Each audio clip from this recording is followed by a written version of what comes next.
even though your eyes are closed, you see a divine hand coming to grab you, and it wants to pull you up. And as it does, there is a separation from soul and body.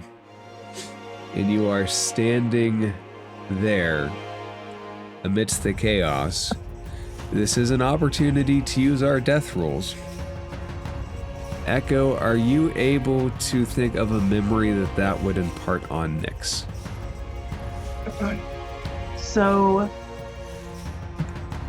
the memory that Nyx gets is in the tavern. Is a Stonehill? So it's not the Stone Giant. Stonehill and Sleeping Giant. Yes, the Stonehill Inn. It's in the dream sequence. And it's the moment where Echo and Dark Echo touch. And instead of fear or terror, it's the sense of comfort and curiosity that Echo had in that moment. And glimpses of Echo's home where they were transported to, and Echo's family. Echo, in one of the places you are is the old tent mother looking out towards Grum. And as you are there with her, she holds out her hand to you in a gesture to take it. And as she does, she says, "We will wait here. The tribe will come. Rest, little one.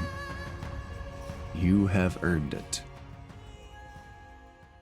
Guys are ready.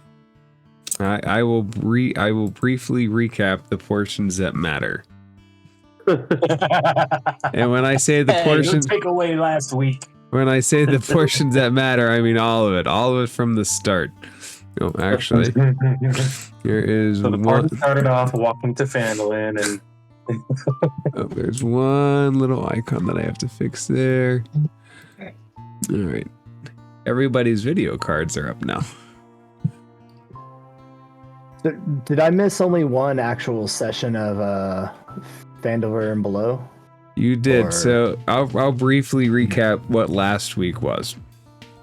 Last week, the 3 people that care to attend, no pressure,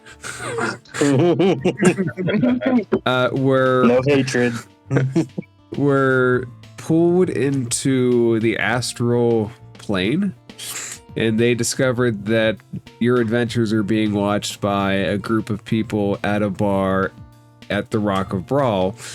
And there was an overtuning incident, and the people got snapped there, of which they'll have no memory because of the separation between the real self and the astral self. And they went around, they got to ride on a spelljammer, and they visited a library and talked to a wonderfully nice beholder. They went astral fishing. It was really a pleasant event. Shroud talked to a mind flare for a little bit. Nyx found a new friend who might show up in the near future. Nexer found a space hamster named Rue. Best hamster. Is it a miniature giant space hamster? It was a miniature giant space hamster. It was a miniature giant space hamster. Yep. You already know. Yes, that's amazing. The giant space points. hamsters are too dumb, honestly. It's like when they shrink, the brains get bigger, and then you have the miniature giant space hamster. And Rue was at the bar watching the group's adventures. No, last week was very fun. It was a very nice break from everything heavy. And now we're going to break you with everything heavy. So fun. Great. The week before that, the episode with the Medusa ended. Browode agreed to watch over the statues. Echo broke the bed, not related. Kinda not related. Nearly decapitated Shroud as Shroud was attempting to decorate the statues. The party moved on into the room that Frampt had checked prior to the battle and discover that one of the rooms was not empty as Shroud, very unrogue-like, burst into the room and became attacked. The group came together. Now, the worst part about public shame. there's no shame. It is what it is. I mean, it's not a judgment. I don't want anything I say is not a judgment. It's more of a statement of this is what happened and why. Simply factual. This is how you learn. So the Echo got hurt as a little flying octopus mine thing attached to her and attacked. You all handled the human mutate pretty well. When the human mutate died, its head twisted completely around and talked for a moment about the obelisk before dying. True devotion to a thing, really. And that is when Frampt burst into the room and basically said, "Hey guys, what I miss?" Frampt, is it alright if I exchange out the old Frampt for the new Frampt? Yes. Alright. New Frampt. Yeah, wait. That little tentacle monster, I got it written down. Acephalons in parentheses bad. Yeah. Oh, nice ramps. Oh, I love the new Frampt. In my notes, it's actually Frampt 3.0. Yeah. I had a lot. Oh yeah. I had a lot of time, and so like messing around with Mid-Journey one night, I'm like, I really need to update his picture. So that That is. picture's actually a miniature I painted. I like it. That is where we're going to pick up. Frampt, you come in. Echo is hurt. Nexer has just used some pretty powerful spells. Shroud is decently hurt as well. And you just stepped back in from the outside for taking a very long leak, as Shroud would say. And Oh man, World Tree had a lot of sap to drain, guys. But that's besides the point. You won't believe what I found out there. The pale green light, the one you've been talking about, Echo. I've seen it, but it's a lot bigger, or at least it's different than what you describe. It's almost like it's tearing open, sending like flashes into the sky. It's almost like it's getting worse. Shit. Well, I'd say that's cause for quite a bit of hurry. Who looks more injured right now? Shroud or Echo? I'm at 16. I don't know what Echo's at. I can't see the health, but I see Shroud looks bloodied in his icon that I have.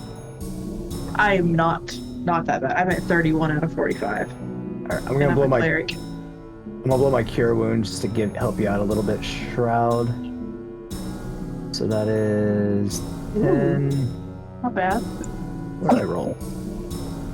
Sorry. Okay, 10 points. 10 points of health. Yep. Okay, does Sweet. the party want to take a short rest or keep exploring? I do not want to rest. Same. And If we're voting. I did miss one thing on your recap. I'm sorry. Echo has powerful visions from a new sword she has. Yeah. Powerful visions. That's the only notes I took last week. And Echo, just do me a favor. When you meditate on the sword, just let me know, okay? Okay, absolutely. There you go. On you, buddy. All right. Well, Frampt is nice and rested, feeling refreshed, a little light. You guys look a little tired. I'll take point, guys.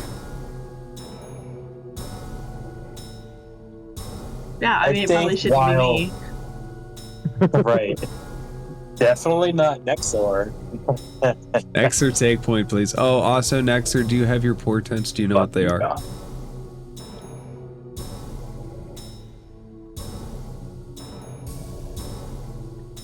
Nexer?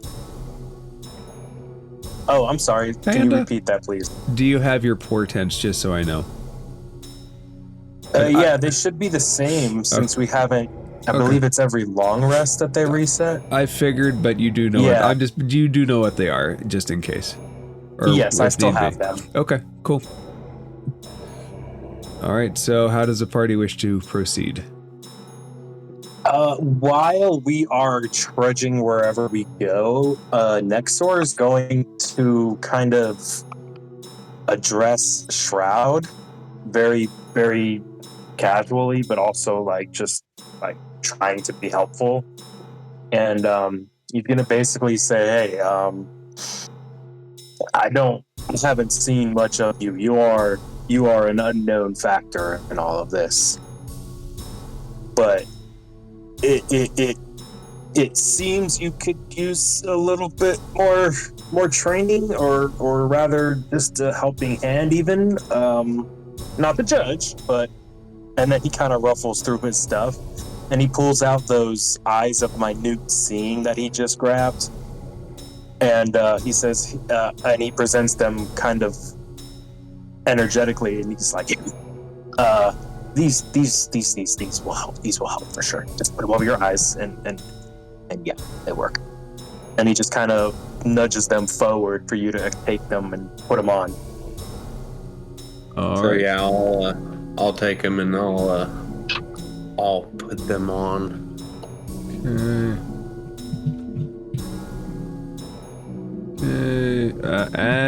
Add eyes of minute seeing. Nexter, do you remember if we were using the 2014 or the 2024? These are 2024. Yeah, Everything is now updated.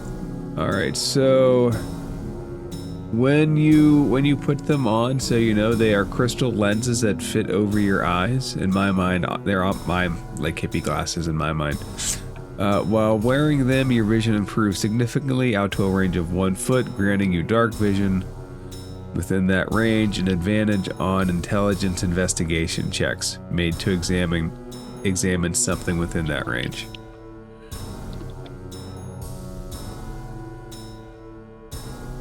I turn around and look at you. I'm like, Shroud, you look smarter. Those glasses look good on you. Gee, thanks. In response to both of you, I say, yeah, they'll really help. They'll help them see in the dark, and they'll let them check for traps, and yeah, they're really good. And then he kind of mutters under his breath, not trying to hide it, but just because it's quirky. And he says, yeah, but only for like 1 foot. That's And fix that. and then I just look at Framp and I'm like, do I look roguishly handsome? Like, Well, the mask seems to clash, but it's your look. It's your look. like, he looks at both the Shroud and Nexer, and Framp goes, honestly, I've known you two for about 5 minutes, and then tragedy struck. Yeah, and then he just turns around and starts He looking just at the two doors. Trauma bonding. So to himself, I don't know if Shroud particularly might notice, but Nexor definitely kind of hunches over when you say that. He feels a little bit responsible.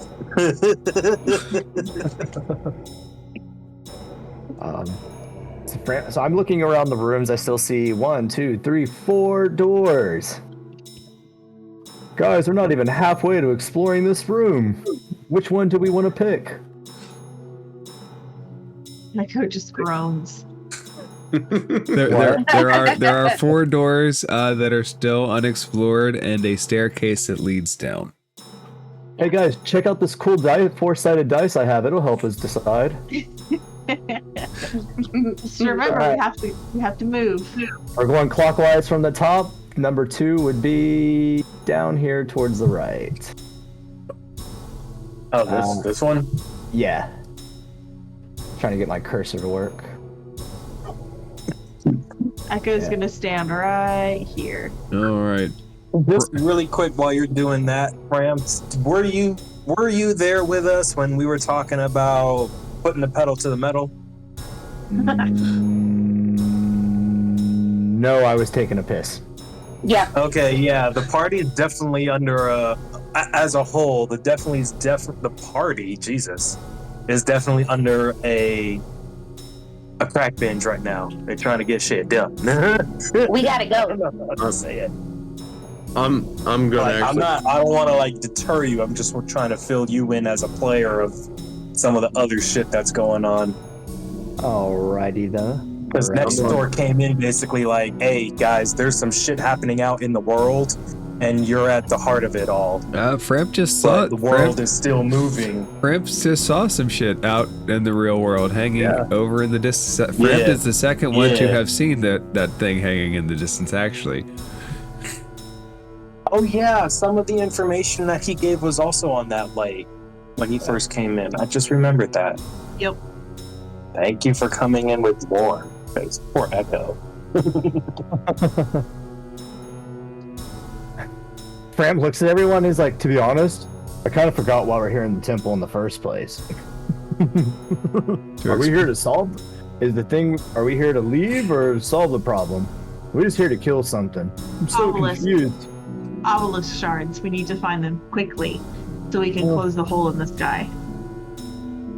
So whenever Framp has visions and he tries to include the obelisk shard, it's like a big blank void. So it's like not something that he doesn't know about, but it's like something his mind avoids. Like they don't gel with his visions. Oh yes, the shards, those voids. Fine, let's go get them to prevent the squid-faced bastards and the freaking drow and driders. Oh, I hate this place. I want to go back to the Feywild. While we're standing here still, next door starts ritual casting augury. The portents, yes. Yes. Not it. If anyone opens the door, it's gonna be Framp. Framp, would you like to open? Don't you fucking interrupt me again this time. Would you like to open that door? I am posting up on the side at the ready position. Before he opens that door, can I cast Mage Armor? I don't know if you'd actually benefit. What's your? You can. Your base armor is already 15. It might. How much armor does Mage armor? I don't think she. Well, I don't know. Let me look at something here real quick. You can, +3 plus its dexterity modifier. So you're actually, with the Staff of Defense, you're actually already better armed than Mage Armor can give you. Okay. Because you get 13, then you'd have +1 from your dex, and you already have a natural 15. Gotcha. Like I look around at you guys and give that like kind of nod, as in like asking if you're ready. I'm expecting for that epic moment you see in the movies where I look at every one of you and you all give me like the nod. Echo will nod back for you. Nod yes.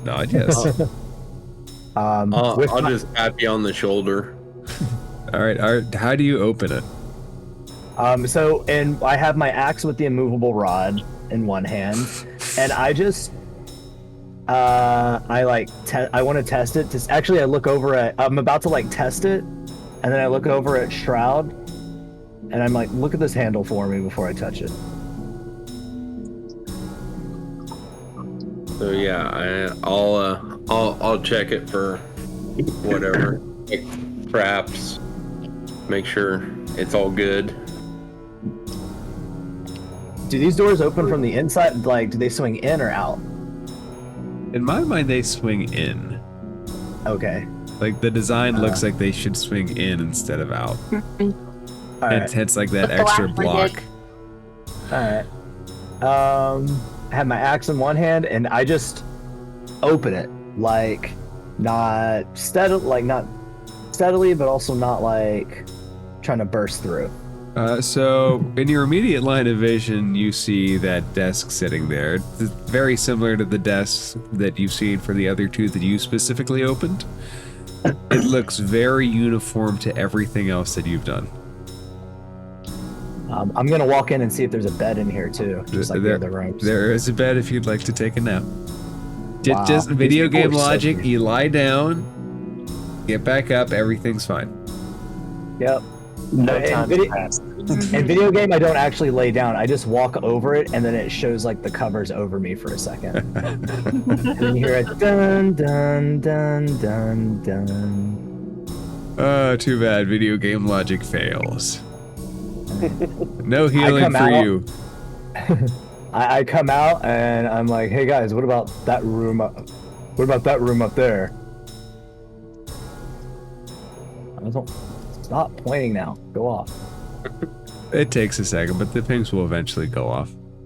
It's this Mac mouse where it's like everything on it is like touch, and so it does weird things sometimes. All right. Would you like to open the north door? Yeah. I like whistle over to Shroud. Like Yeah, I like you all. I like you already. Yeah, I want to listen, see if I hear anything in there, or, you know, maybe if there's a crack under the door, make sure that I don't see anything moving, like in shadows or anything. Oh, I'm sorry. I should be making you guys roll checks. I didn't realize you actually wanted to check. I thought Framp was just kind of like bamming open the door. Either case, you bam open the door. It's not trapped, and there is a desk similar to the other rooms you've checked, and you can see the end of a bed sticking out from where you're standing. It Yeah, is Frampt would actually love to burst through these doors. He's actually very pissed, but he's like trying to hold it together okay. and put on a brave face for the team. In his mind, he's the heart of the team. He has to put the face on, You even are if he really, even if he really isn't. you are the heart. Previously, you were the foot with Tobin. Now you're the heart with Frampt. It's really progress. All are a part of the body, so they say. Frampt, It's the root to keep us grounded. Frampt, do you want to open that door?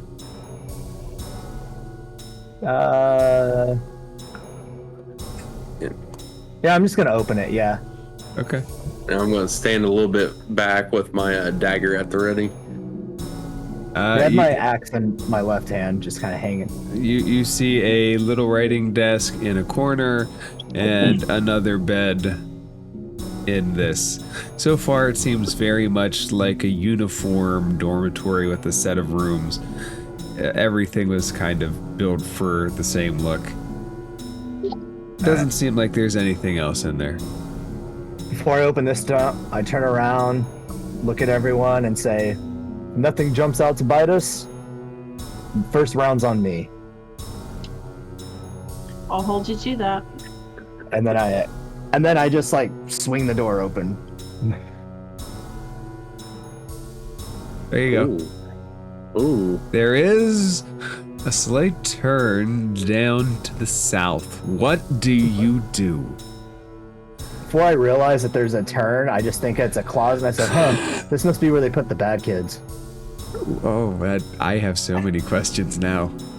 First is, are you okay? Frampt, are you okay? Wild.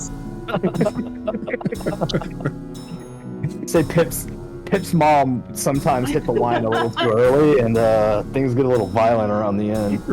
At least you're not living under the stairs. Start to get weird. You are all the boys that survived, though. Yeah, I wasn't the only child they adopted. I was just the one that lived. Oh, jeez. What is going on? Wow. The lore of it goes from a nice, wholesome family that owns an inn in this small town to like this horribly abusive alcoholic parentage that can't help children survive. Every family has their They run a secrets. child slavery ring. The stone hills have fallen quite a way since this is now the canon of the universe. Hey man, you know, the obelisk is causing some weird multiverse stuff, you know? The obelisk is causing some weird stuff to go on. All of the rooms, except for the one, have been explored. The set of stairs is the last way that appears open. Alright guys, do we go down the completely, open obvious stairs, or do we go down the hidden little hallway? I mean, I could sneak in there and kind of scout it out. I pat you on the back and I say, "Go get him, champ." All right, so is that the staircase or the last room? The last room. All right. Before you go in, I touch you and give you Well, when I pat you on the back, I give you guidance too. So you have +4. A D4. Oh yeah, 1d4. It could be +4, but there's a 3 out of 4 chance that it's not. Honestly. May the odds be ever in your favor. And now we're in a whole new different universe. Shroud, go ahead and roll a stealth check, and then roll a D4 and add that onto the total. I get so much shit for casting guidance as my other cleric. It's not fair. Well, your other GM should be as nice. Challenge. Really? Yeah, that Holy was a nat 20. shit. Go ahead and roll a D4. Look, I'm still looking for my nat 20 counter. Like, I remember the first group I was in, like the cleric, Shit. like anytime someone rolled That's a something, he goes, 32. guidance. All right, with a 32, you slip out of sight of the gods, and Yeah. all little bit. for naught, as it is a room with a little desk and a bed. Okay. Hey, I got +9 to stealth, so I come running in. Was it anything cool? Aww. I shoved Shroud out of the way.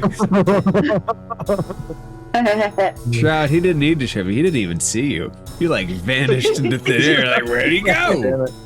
I'm like crawling on the ceiling with my daggers. Oh, I love it. Yes. Guys, I have an idea, and I think it's something Grum would really appreciate. I think we should move the statues into one of these rooms to really scare the shit out of the next adventurers that come in. Echo, how would you like to? Echo? Good. I look- Before I look at Echo responds, I'm just gonna say I am not touching those statues. I'm like, I look at you and I'm like, come on, you know he would have loved it. I think that's a wonderful idea.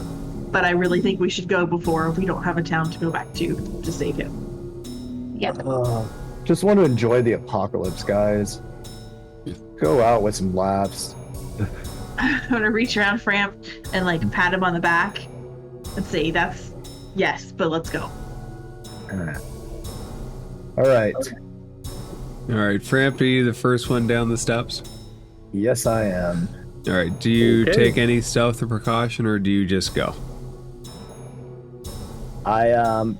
Is there any like stones or anything on the floor? Make like in front of you? Not that you can see. Yeah. You can make a perception check to see if you can see anywhere on the steps. All right, perception. All right, 15. So, it's an old place. It's a dusty place. There's like loose gravel and dust. You might be able to reach down and grab a handful of gravel. There's no real big chunky rocks. Okay. And so like the roof slides down with it too. So the staircase and the roof all slide down at that same angle. With how tall you are, and this is a dwarven place, at some point you're probably going to have to duck your head to go underneath something. Yep. You said there was like dust and stuff. Yeah, so, it's dusty. There's pebbles, there's rubble, there's no huge rocks.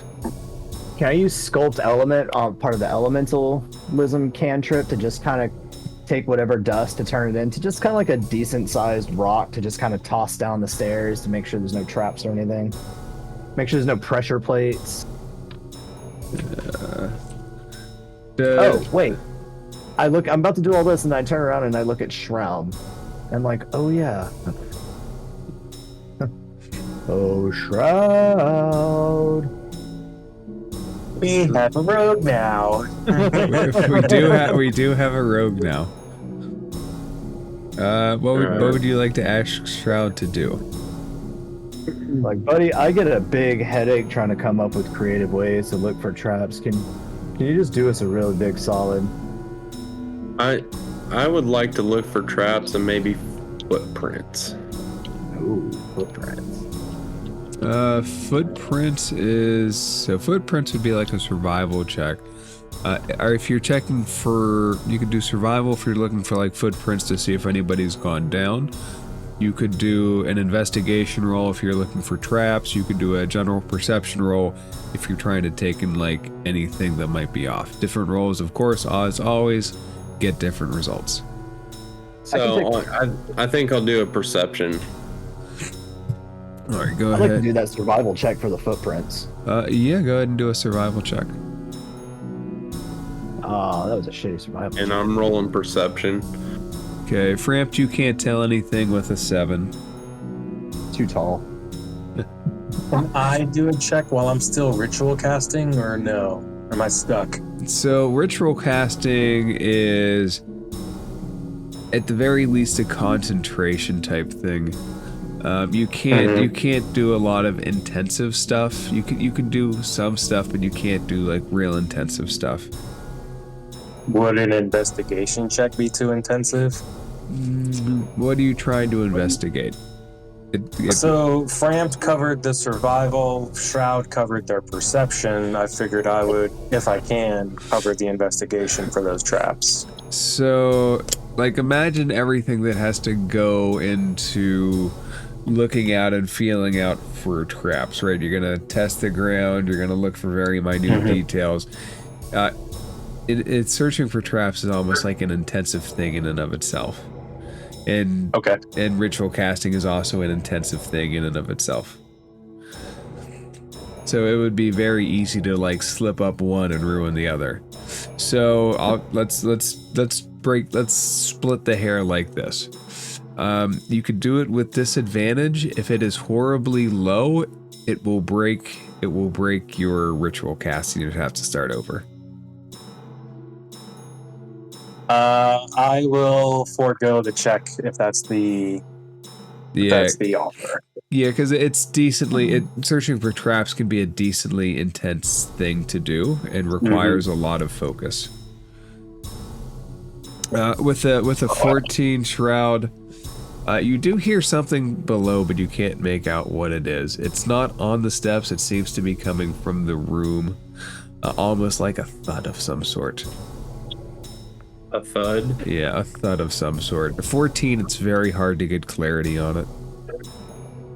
I would tell Frampt in front of me. Actually, I'd probably tell the whole room that I hear a thud downstairs. Could possibly be someone down there. Oh boy.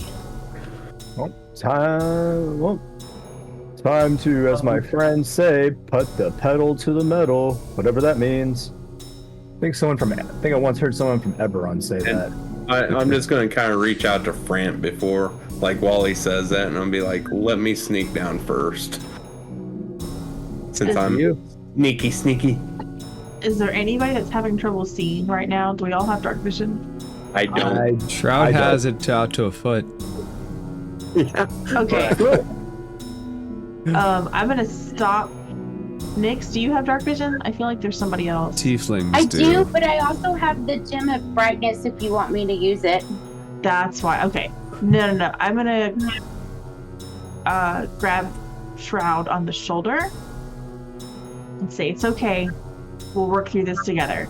And I'm gonna grant you Eyes of Night, which gives you dark vision out to 300 feet. Holy shit. Like, wow. The world comes alive in shades of gray.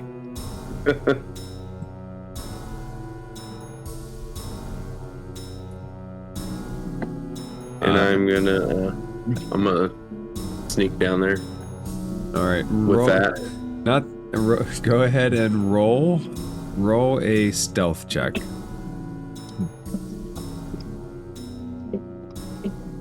My dice is lagging. That's 20, dirty 20. All right, so you start to head down.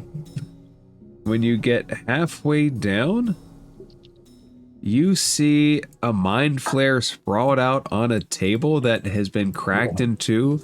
You see this dwarf slam down a big hammer so hard that it has broken the table, and he is kind of doing this little victory dance over the mind flare's body, and he starts singing to himself and trailing around.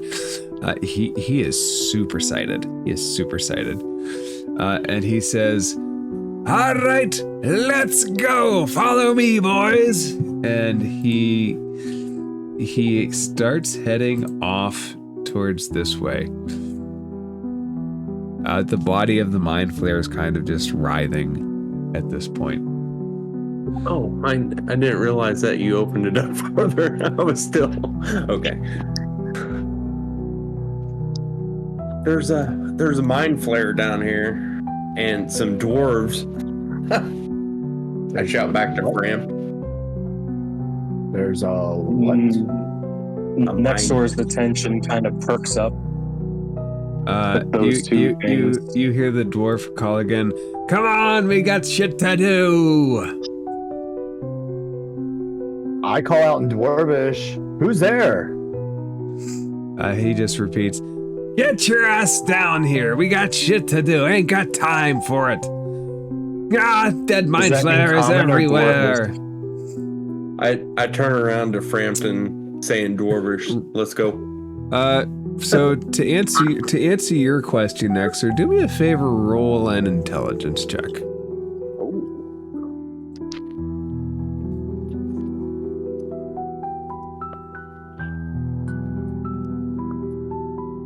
Not bad. 15. It's an off dial. It's 100% Dwarvish. It's 100% Dwarvish. It's like a weird dialect of Dwarvish. Almost Not mountain dwarvish. No, it's almost like an archaic version, like something that wouldn't have been spoken for a minute. Ooh. Next door says that he is definitely a dwarf and we should tread carefully, but it seems he knows we're here. Unless he's talking to others down there that we're unaware of. You start to hear a dwarven victory song waft up through it. There's excitement. There is super excitement. You did mention the mind flayer to the party, right, Shroud? I mentioned it to Frampt back behind, so. And Frampt, as you come down, you can see this. Were you whispering it though, or was the whole party here?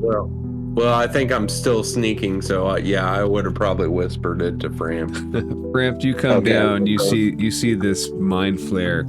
Let's say more dead than anything, as well. When you whisper, I just start walking. All right, yeah. It's not writhing around anymore. All right, look, let me clear the room here real quick. All right. I'm gonna look at Nexor and nod, and then I'll start down the steps. All right. So first, I need everybody to roll initiative. Oh, fuck. That tracks. Get there. This is where I was trying to get. I was trying to get into the hallway. Woohoo! Shit. And let's use the lucky Rolling like die. rum again. That's 2 17s with advantage. Actually, it's dirty 20s. Yeah. Nexor, you have Vigilant Blessing. All right. What does that mean again? Advantage on Your initiative. Yep. All right, thank you. Yep. So, 2 4s. hey, Grum, Double. Grum is back. We brought The spirit of Grum, yeah. The spirit of Grum lives again. So, Frampt, I want you You to. can roll again. What?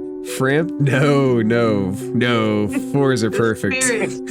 Spirit of Grum. So, Frampt, as you get down there and you start examining the body of this mind flare and look over at the dwarf, you notice something behind those crates start to float up and over the crates.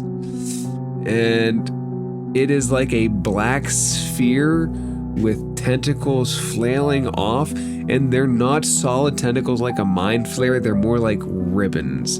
and there is electric jolts and white lines that outline this sphere that go across its body.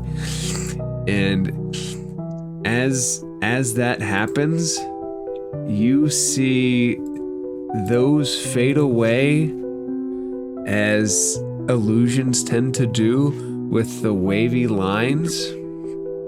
And let's see. Shroud, you are first to go. Awesome.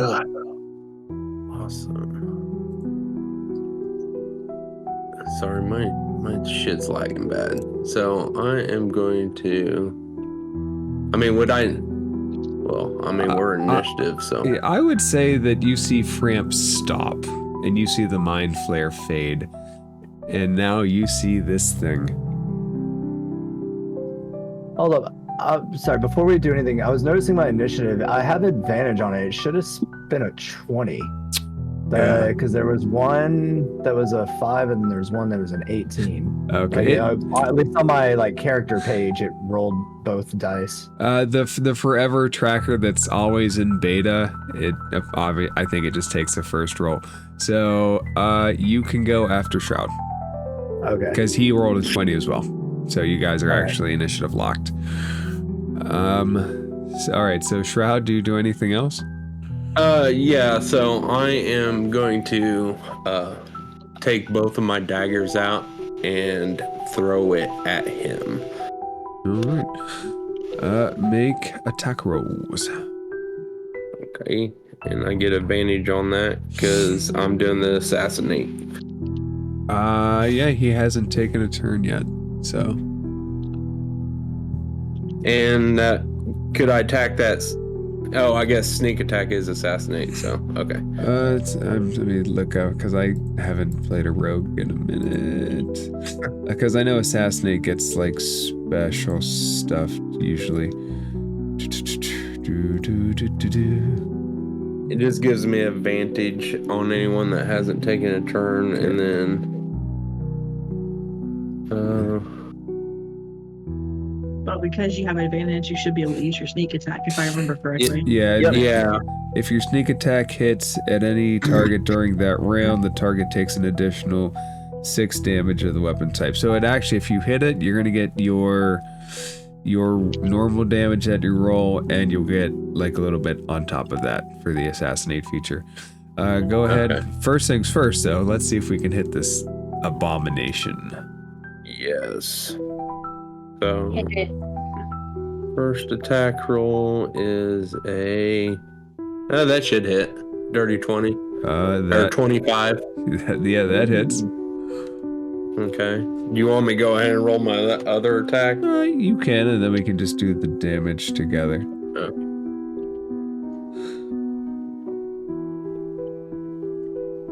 And that should hit too.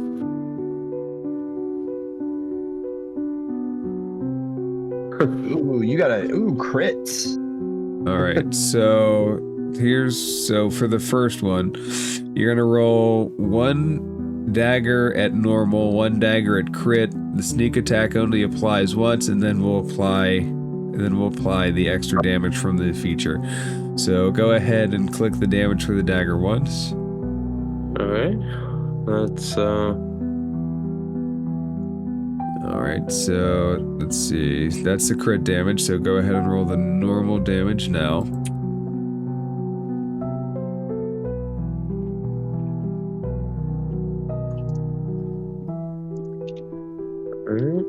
Alright, it's 2 or 5, I guess. 5, yep, and go ahead and roll the sneak attack damage, the 3d6. 3d6. Right, you'll have the option at the bottom of your alls. On action all, it'll be the last option. Oh, okay. Sneak attack, okay. Damn. Oh, alright. And actually, so because you went before him, he rolled a very bad initiative too. That is decently chunked into him. Can you do anything else? No.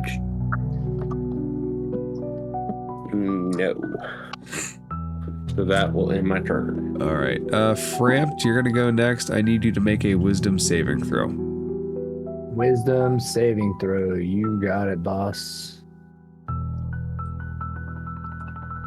So you feel this thing in your mind, and you hear voices of long dead dwarfs and mind flayers, and they overcome you, and you black out for a minute, and you are now incapacitated. All right, I am going to use Guarded Mind from the Mage Slayer feat and go ahead and just succeed that roll.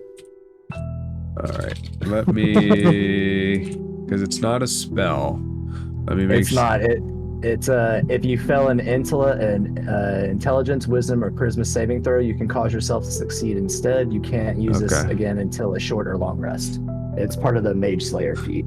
Okay, so you managed to push this thing's ability out of your mind, but you certainly feel that presence and what it can do. Yes, and now Daddy's angry. Do we all have to call you Daddy now? I mean, that's up to you, bro. I mean, you know, I'm there. No, I can't. Let's do it. I can't do it. Maybe later. Maybe. What would you like to do? So Burn it. I'm gonna bonus action rage. I'm trying to figure out where do you go to activate that again? There we are. Woohoo! Rage is activated. All right, and I think it's activated. Yeah, it's activated. So given that like what we went through with Grum, still angry. I'm still not happy about that.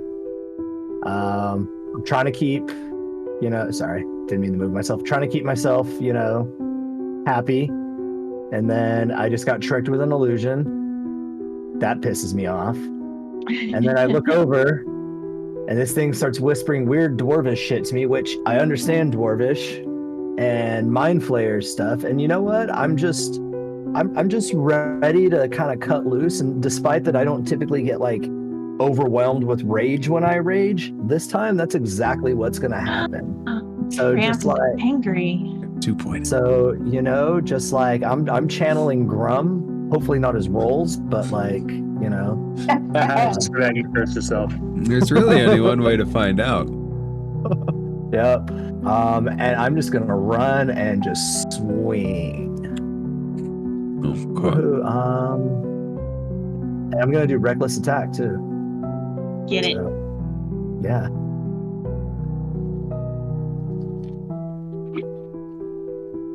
All right. That hits. And then damage. Woohoo, max damage. So 17. That's with the rage modifier. Okay. And I go, I hate this fucking place. And then I'm gonna take another swing. Bring away. As you hit this thing, it like wobbles in and out of existence. That hits. All right. Not max damage, but that's okay. And then one swing comes back, I come back with the other one, and I'm like, I can't wait for you to die, and the swing goes through it again. And then I just like look at it and spit at it, at its feet, if it, had feet. It does not have feet. It looks like it's fading in and out of existence, like it's struggling to keep itself together a little bit. Let's see.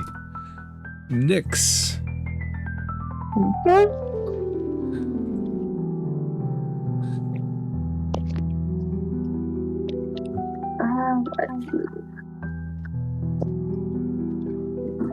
I'm kind of stuck.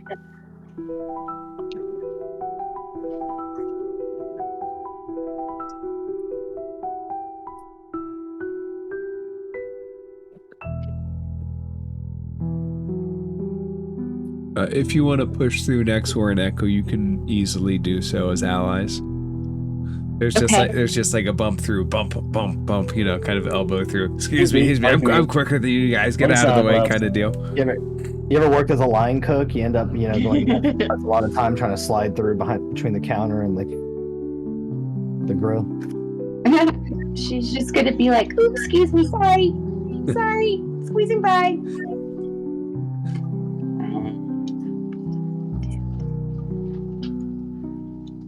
He's gonna kind of sit right here because I think I can only move 30 feet. You can move that, so it's 5 foot a square, and no penalty for moving through your allies there. So if you started behind it, you would go, this would be 5, 10, 15, 20, 25, 30. If you want it.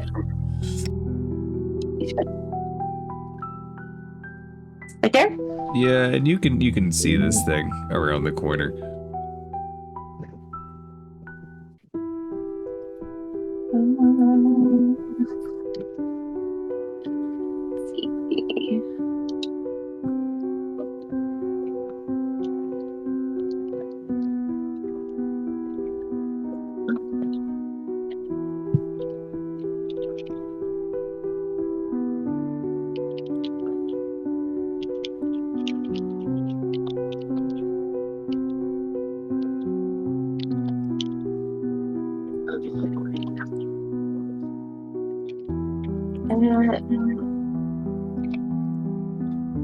Can I throw a witch's bolt at it? Yeah. You can attack it with a witch bolt. What level would you like to attack at? I'll attack it at level 1 for now. Go ahead and roll the attack.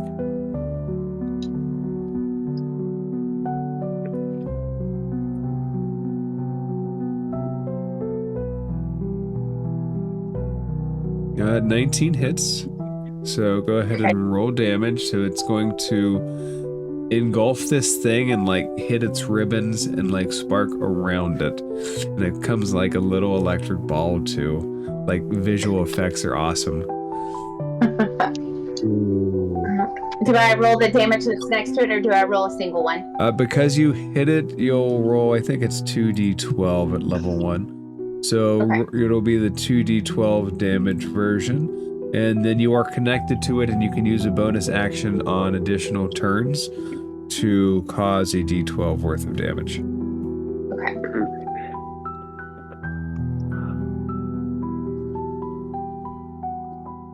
Alright, solid damage this first round from everybody. Alright, so that's movement and action. I don't know if you have any bonus actions that you can take, or that you would want to take.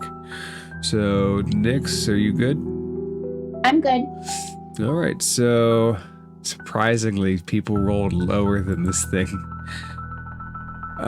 So the intellect snare rises up and cramped as the person who attacked it and is close to it and has left himself decently open with a reckless attack. You see this ribbon tentacle rip out towards you for 24 to hit. Yeah, I guess that'll hit. And as it does, that's not bad. Take 7 points of force damage. It does wrap around you and hold tight. And it is going to attempt to wrap a second one around you. Which, 26 to hit. It will do. Not bad, a 2 on the dice, so you'll take 8 points of damage. And as it wraps around you, you can feel it try to siphon into your mind again. And I need an intelligence saving throw. Oh man, I'm great at those.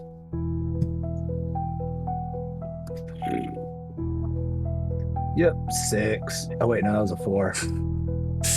So as it wraps around you, you take 19 points of psychic damage as it starts to try to pluck apart your neurons as they fire. Ouch. Do I take half damage because I'm a barbarian? Don't have as many neurons as the average person. Psychic damage tends to be the weakness of the barbarian, I do believe. So Juggernaut rules. with that, it also you don't speak deep speech, do you? Do you No. by chance? You hear Giant dwarvish and common. You hear these deep things with a rhythmic tone that seem to be a speech, but you can't make out what they are. And Nexer. They don't reverberate down the hallway by chance? They do not. You are welcome to go talk to it if you want. Oh wait, Nah. I wouldn't be able to hear this actually because of the ring of the mind you shielding. you have the ring of mind shielding, yes. So you hear nothing. Why is this attacking me? Why is it so angry?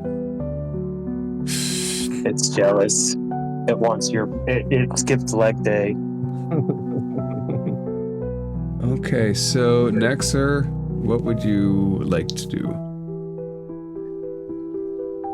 I'm gonna move 30 feet down here. Now, I am wondering, I've never heard of this before, I've never seen anyone use it before, so I'm gonna ask before doing something.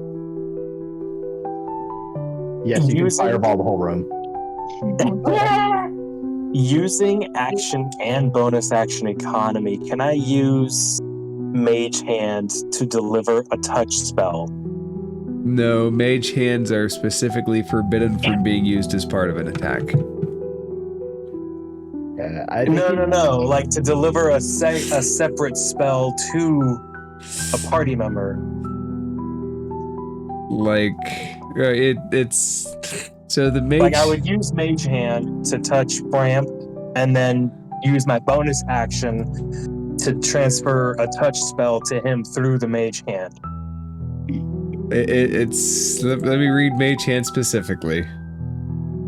I'm gonna say no because I'm pretty sure there's like a wizard or bard or rogue subclass that gets certain kind of features to mage hand similar to that. Kind of like I have only ever heard and seen things where like they can make it invisible and lift heavier objects. The hand make can't it travel further. The hand can't attack, activate magic items, or carry more than 10 pounds. So used for. So I'm not attacking with the hands per se. But you're trying to do magical things with it. I'm going to say that falls under magical items things. Okay. Like a. I knew it was going to be a stretch, but that's cool. Yeah, it's not a conduit. You can cast other spells. It's a nice try. It's a nice try, and maybe in other circumstances, maybe if somebody bribes the DM with a bottle of wine, said, "No, I shouldn't do that. Never mind." Hey, I kind of already did bribe you in the past. If you need nice wine, you just let me know. I am actively trying to drink less wine in my life, actually. I think that would only work if like it was only a somatic component, like it was only like a one-handed like hand motion that could do it. But I'm pretty sure it's like a wizard. There's some wizard subclass. I think it's like one of the late like subclass features where like kind of like the trickery domain for clerics, how they can like cast things through their illusion. I think there is someone who gets something specific like that at some point. So from like a balancing point of view, that'd be an extremely powerful thing to do. Because then you have like extra range and you can start doing extra stuff from it's just too much for like a cantrip like Mage Hand. I gotcha. Now if you cut off your real hand and throw it, we'll talk. No, just give me my my what is that? My crawling hand familiar back. Do you have Bigby's hand yet? Crawling claw, that's what it is. I'm sure you can find something to try, a claw to try to animate.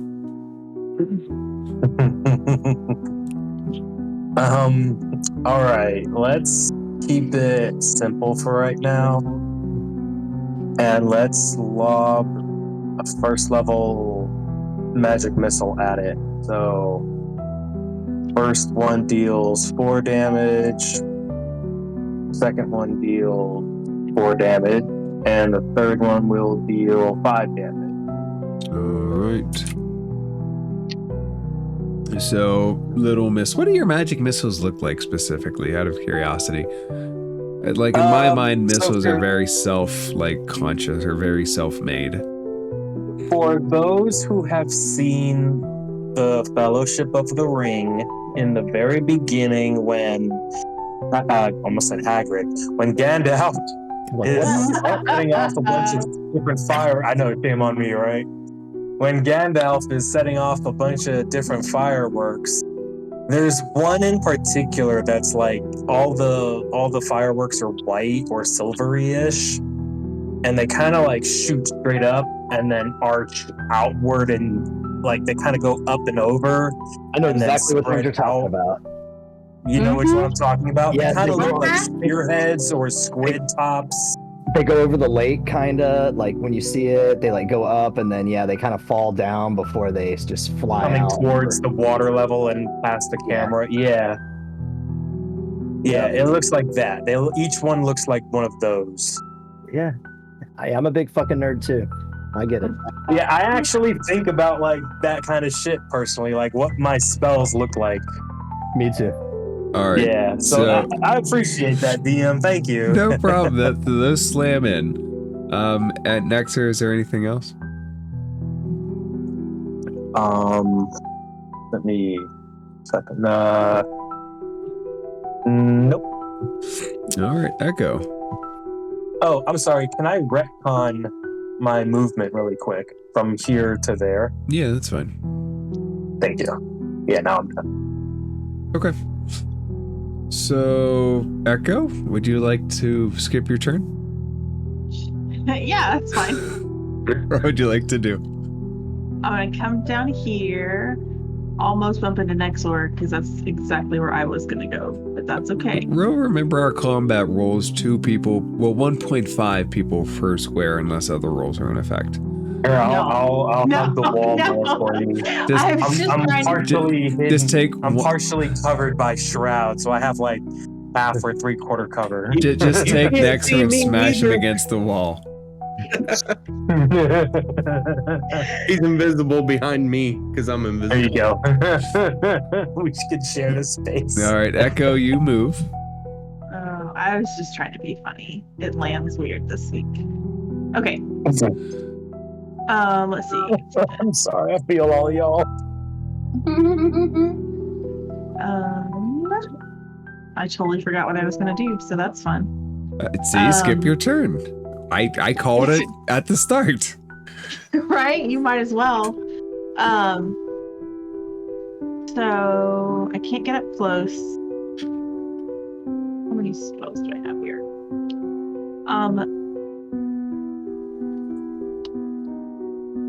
I'm going to cast Sacred Flame at it. All right, dex save. Yes, please. Okay, dexterity saving throw. 17. Son of a bitch. Okay. And how beat up does Ramp look right now? I'm pretty beat up. That's what I thought. Oh, wait. Hold on. Something I forgot because I'm a little out of practice. I forgot that I had temp HP. So that should have helped. How much temp HP did you have? 7, so I could add 7 back. Yeah, add 7 regular HP back. Alright. What the hell, man? Alright. Yep, sorry. Okay. Yeah. Thanks for reminding me about my HP. Yeah, I still it still hurts, but I'm okay for now. All right, well, I'm going to throw a healing word at Frampt anyway. Yay! 9. That's not bad. Health is health. Health is health. Okay, and that does Echo's turn.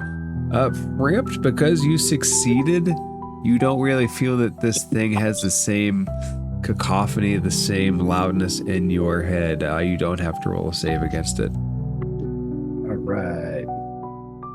You are currently grappled, just so you are aware. Okay. So you have there's no other target other than the grappler. You can't move.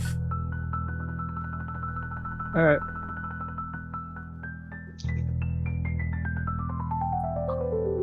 Is it my turn? It is. Actually, Oh, okay. I didn't know if it was mine or actually, you know what? We put Shroud for you. Each got 20. The initiative tracker when I typed 20 and put you above. Let's keep it the same order that we had it in. Make Shroud. Shroud, you got to go first. Okay. Roll. Do me a favor. Roll a Wisdom saving throw. Okay.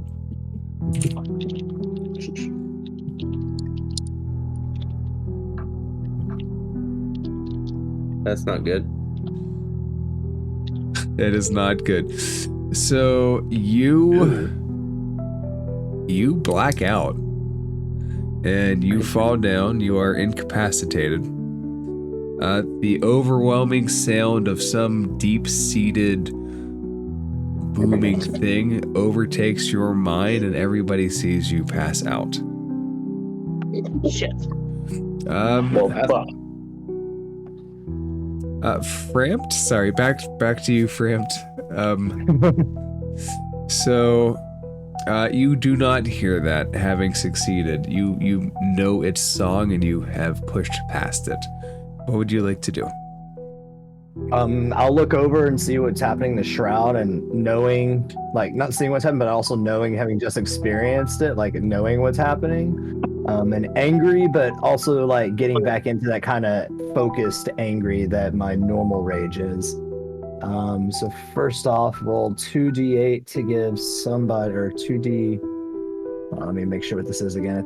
I believe it's 2... Yeah, I forgot I got heroic inspiration. Would that have worked? You can use that to re-roll the roll if you want. My bad. I didn't mean to interrupt you, Framped. It's all good. Let's see. Oh, you know what? I don't think anyone's within range of me. Nope. No one's in range of me to get temp HP to. All right. Sorry, guys. All right. Reroll. Do your reroll. Shroud, if you want to use your heroic inspiration real quick and re-roll that, that's fine. Right.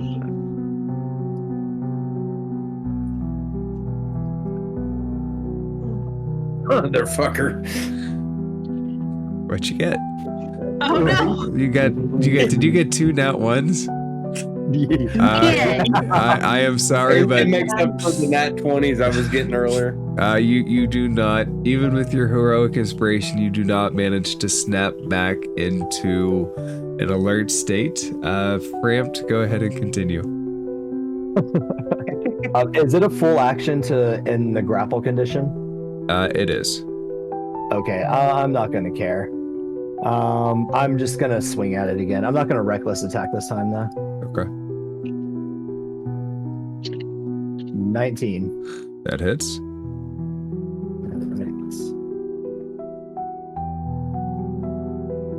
All right. What was that? 15. Nice. All right. This thing looks like it's about to blink out of reality. All right, I'm gonna go for another hit. 19. That hits again. All right, this time I'm gonna swing, but I'm gonna stop when it catches purpose. Oh wait, no, never. Can I use a bonus action to flick the little switch to hold it in place in midair? Yeah. Let's yeah. Right. So it's another 15 damage, right? Those are I got the exact same rolls the first time, both for roll to attack and damage. So yeah, this time when I swing, when it's like the axe head is like inside of it, I flick that switch and like hold the axe in place.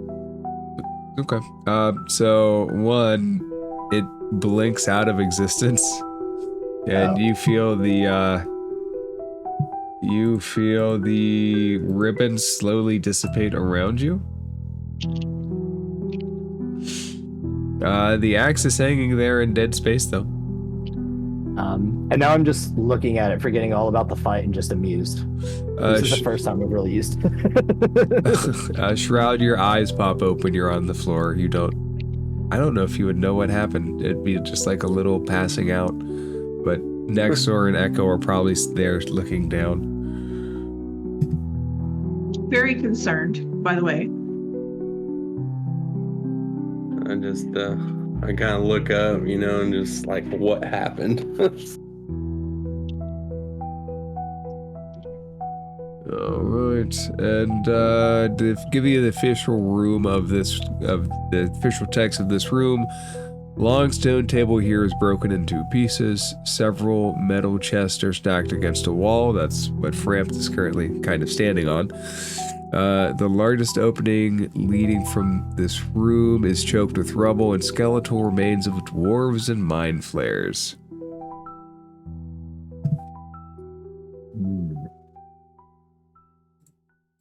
What would you guys like to do? Can you repeat that part about the dwarves and mind flayers again? I imagine that they are talking about here, the largest opening. It's currently part of the cave-in.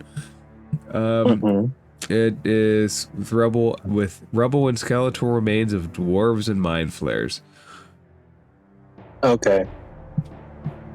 Can I go over here and check the area out and see if there's anything of note?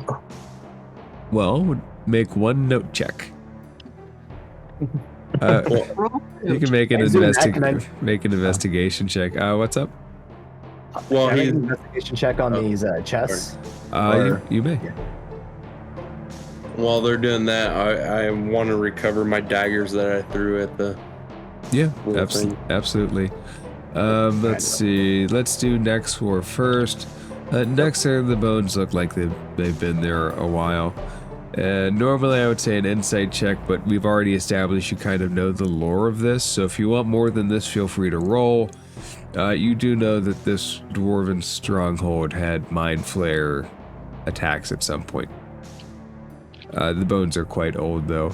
Frampt, most of the metal chests contain nothing but dust and battered dishes. You see a jug in there, some mugs.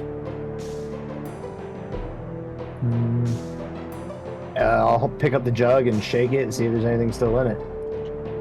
It does swish around.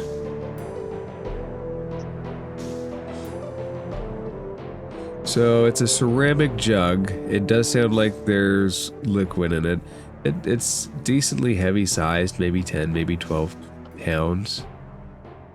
I'm just gonna look at it and then just set it down and walk away. Okay. Guys, more rooms. And I'll point to the 2 doors to the south. Also still catching my breath, eyes still glowing, a little bit pissed off.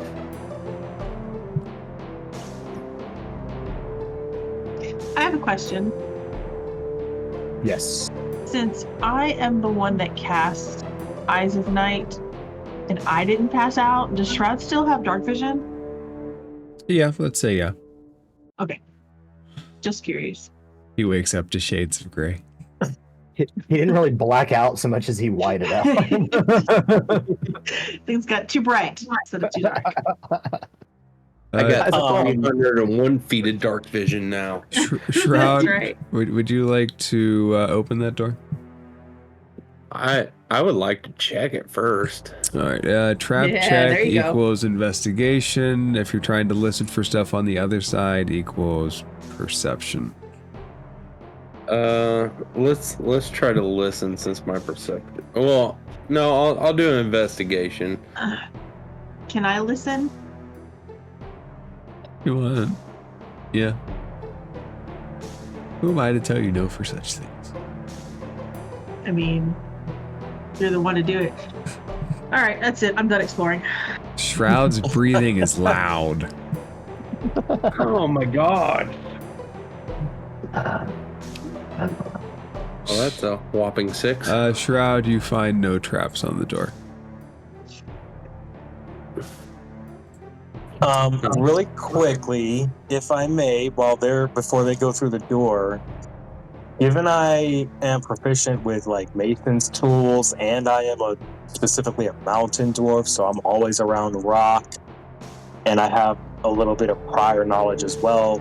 Can I make some kind of advantageous roll to see like what kind of table this would have been for, and maybe even thereby see what this room was for? Yeah.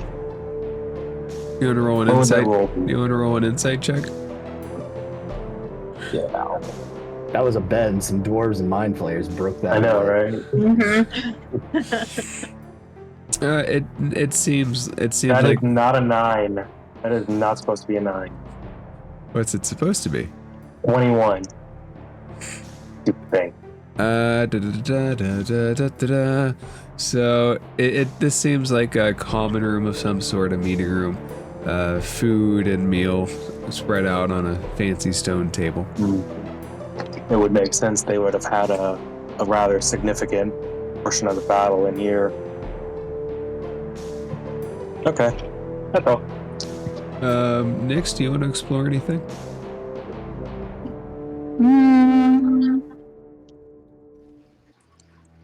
I think they've pretty much explored the entire room. Okay. Shroud, do you want to go into that room? I would like to stealthily open that door. All right, make a stealthily check. Don't fail me now. Oh, plus 9. Yeah, +9. So. Oh my gosh. You open the door. Rob's curse is hitting everybody. You open the door. You see a water bowl at the end. You see some tables lined with various foodstuffs. It looks like a kitchen at first glance. There is another there a door badger at the in there? end. No, but I am curious. Did we leave Bessie at Phandalin, or did Bessie come with you? We left Bessie at Phandalin Okay. because, I didn't want her to get adopted by other species. So let's say she's at the Oh, that's orchard. a jab at Grum, you hypocrite. What? Nothing.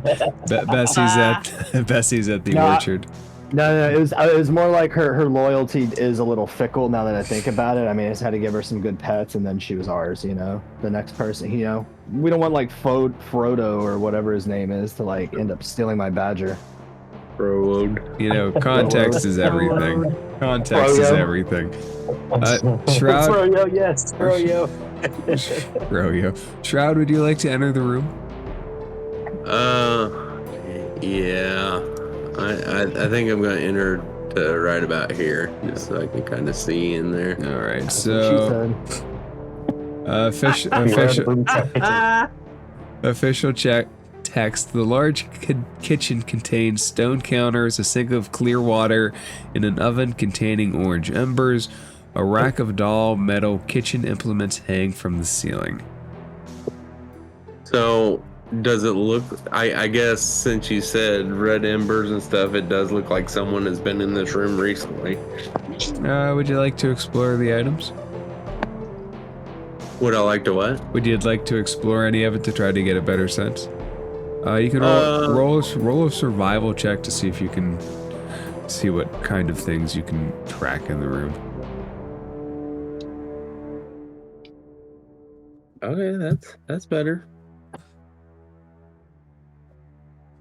14. It does look like there have been some recent goings on in the room. So it's not the freshest, but it is in recent use, including that stove. The water looks fresh. You're welcome to explore that if you want. I'll say with a 14, you do see a backpack. A backpack? Yes. No, someone forgot their math homework. Yeah. Their teacher would never believe them. There is another door in that room as well. Yeah, I see that door. I think before I venture further in, I would, holler back at Echo, tell her that someone's been in this room recently. And then I would like to check that backpack. All right, you grab the backpack, you untie the binds, nothing evil pops out. You see inside, you see silk rope, you see a few daggers, there's a book, a calligrapher's kit. There is a silver medallion displaying a lizard's head with a quill behind it. And that's all that's in the backpack. This is totally top of game, but to be safe, you should totally not touch anything in there yet. Yeah, so Totally hand the bag off to me. But that's top of game. Don't listen to him. Okay. Touch it all. Right. So what was on that one bag? cursed item. I got 2 daggers. Actually, it's 3 daggers. 3 daggers. Rope. And specifically, it is 100 feet of silk rope.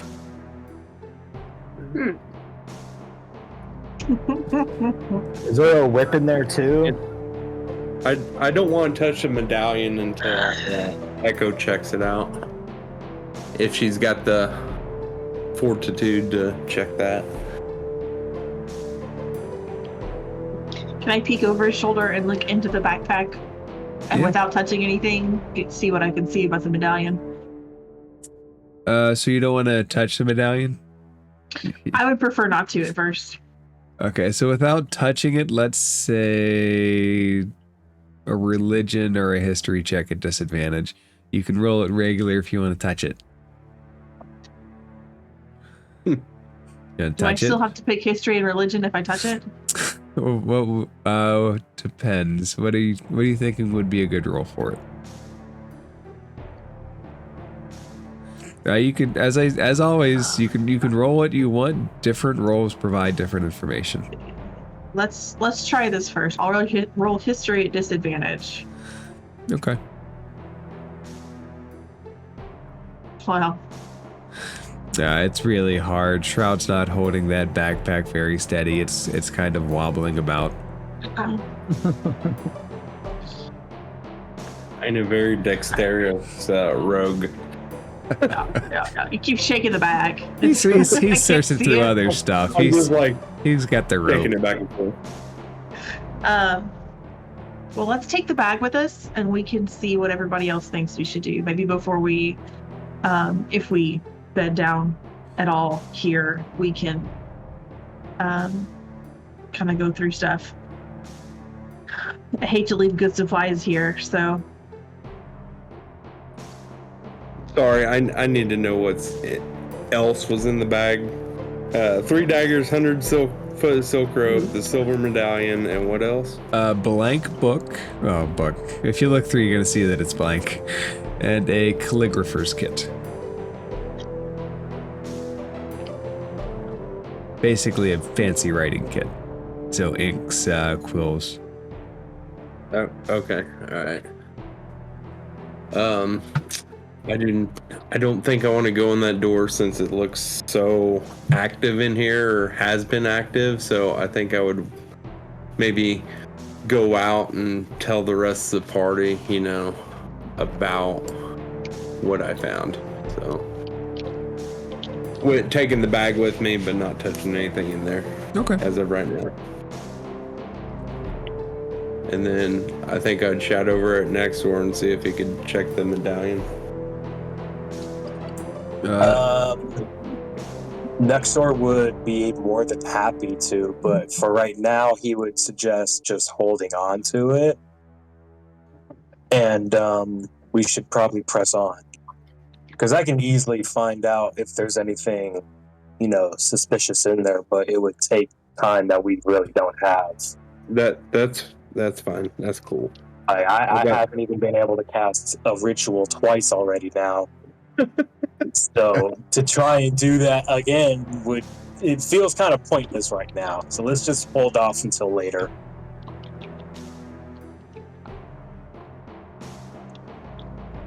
That medallion though and the book are certainly intriguing items more than the daggers and the rope. Daggers are fun though. Man, rope is Not useful. I don't know what you're a thing, talking about.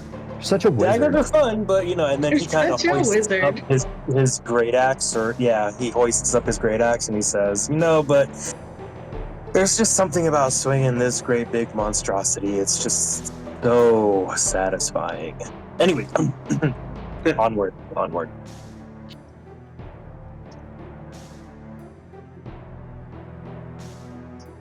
All right. To the door. The next one doesn't go through doors first. Why not? Framp walks up. Framp just opens the door at this point. He doesn't care. So it goes to, it's basically the top of a set of steps. Just looks at everyone, stares. I'm gonna motion for either Nyx or Shroud to go in front, and I'm gonna take the middle. Alright. So, give me a second. Okay, so what the party sees.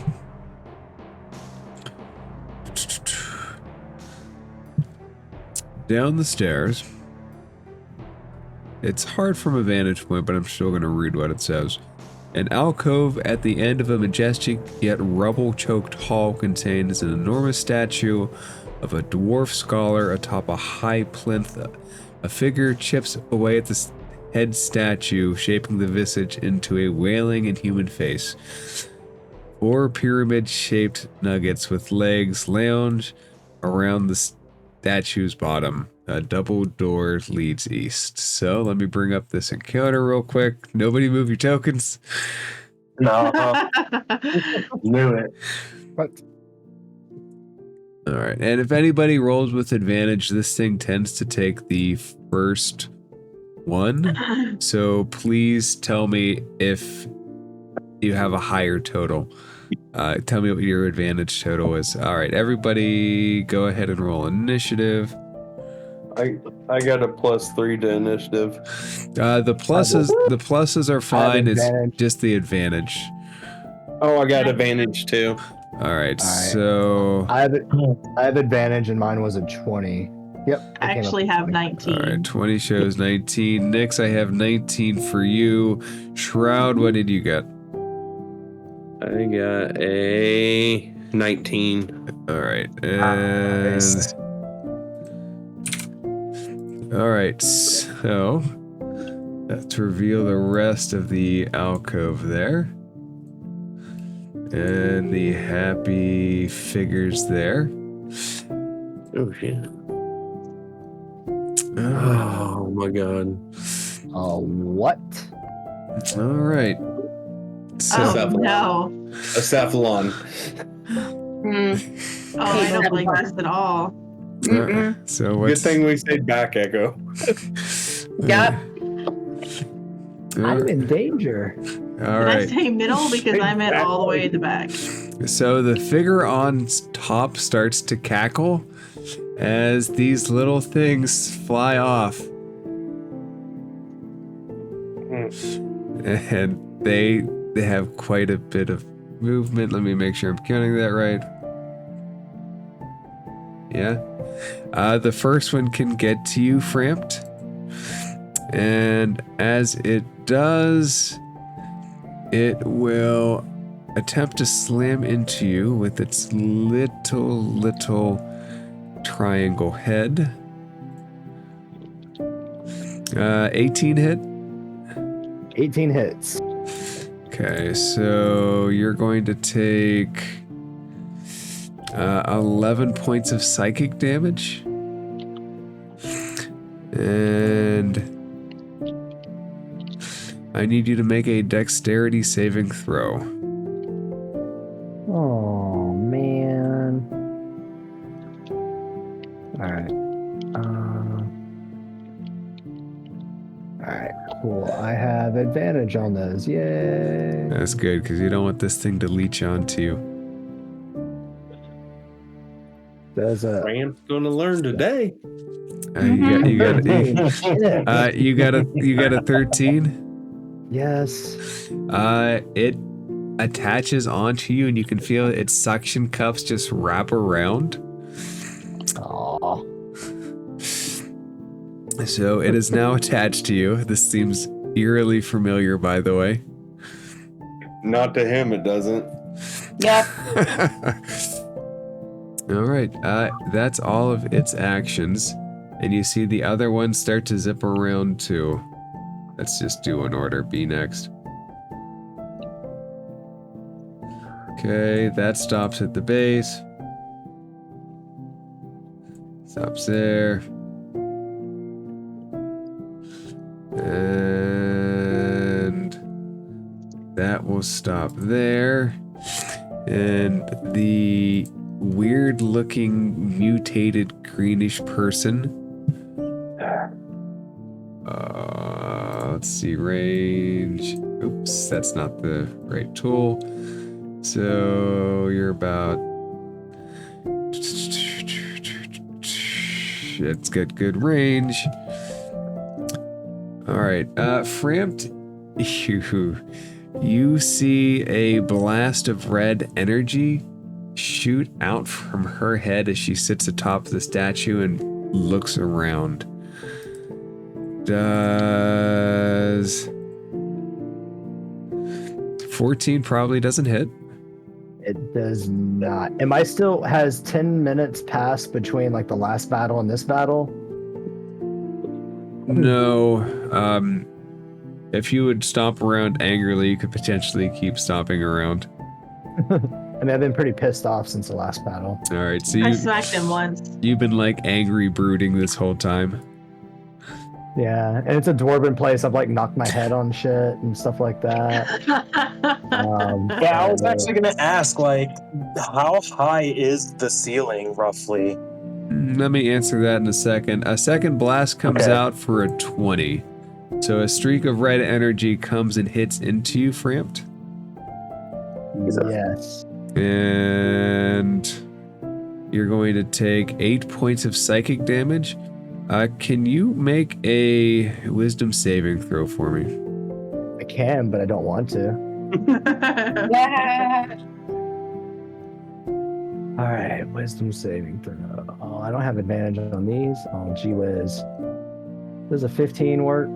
It does. You feel it's trying Yay. to scare you, but you are much more sturdy than this. These are not spells, right? No, they are not spells. I think so. She jumps down to the. Oh no, she doesn't need to jump down. I think the ceilings are 20 feet actually, because she's 20 feet in the air.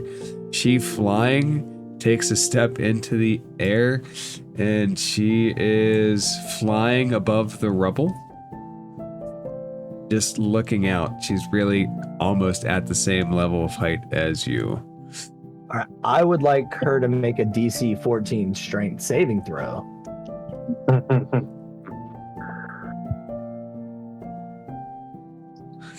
Fail. She fails with an 11. Yeah. Spectral roots emerge from the ground, wrap around her, and drag her down to right in front of me. Okay. And she has 0 movement. Is that for when does she get her movement back? Next turn. Okay, I need to look up the specifics. Hold on. See, after this, until the end of its turn. There we go. End of its turn. Okay, I wonder. Let me think. Actually, I want to retcon that. I want to move it to the other side of, down below me. Like, Plant her butt right there. so she's on the step. Yeah, like the opposite of Nexor. But like right there on the map, right? Let me get my little pointer thing. Please work. Go ahead. No, you can go ahead and move her to where she needs to be. All right. This thing never freaking. Like there. Did you move her? Sorry, I'm looking up Yeah. stuff. All right. Incidentally enough,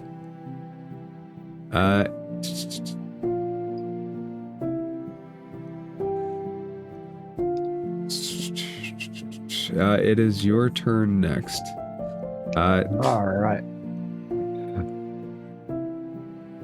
I'm going to bonus action chug a potion of greater healing that I have in my inventory. All right. I remember you getting that. Yeah. Oh, why did I just delete it? All right, 1d4 or 4d4 plus 4. All right, so I am reading it now. So that zeroes out its movement for the rest of its turn. Yes. Okay. So she can move on reactions and stuff. Okay. 15 points of healing. All right, that is timely healing, I must say. Yep. Gonna need it. And then... Oh, I need you to do a favor too. This thing is attached to you. You need to take 6 points of piercing damage. Golly. You feel it sting into you. At least that's damage I can half this time. That's the first time. That piercing damage is damage you can half, yes.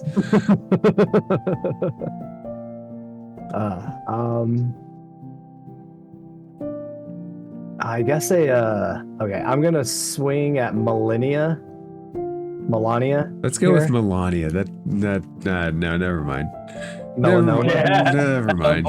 Never mind. Let's go with melanoma. Yeah. Let's go with... That's about it. Yeah. No, some things you say and then you regret instantly. There's that instant regret feeling there. For no particular reason. I'm gonna swing on her, but with no reckless attack. Alright. So, crit fail. That is the opposite of what we want. You slam you slam heavily into the wall. You chunk out a large piece of it, and it quite a blow the wrong way. Thing on my arm's throwing the weight off. Second attack. Does a 17 hit? It does. All right. 14 points of slashing damage. Okay, and immediately as you do that, 5, 10, 15, 20, 25, 30, she streaks away from you. And what's her movement speed? 30. She shrieks back as fast as possible. Alright, and I need to do temp HP for people. So Nexor gets you get 6 points of temp HP. Yeah, thank you. Yep. Alright. Echo, that puts you next in location. In a situation that does seem familiar to you, the only thing that you can really see outside of her streaking away is this little thing attached to like his side. Okay. So I'm going to gently step around Nexor and Framt. 10, 25. I'm going to stand right here. And I'm going to hold out my hand. Let that nice sickly green magic sit there.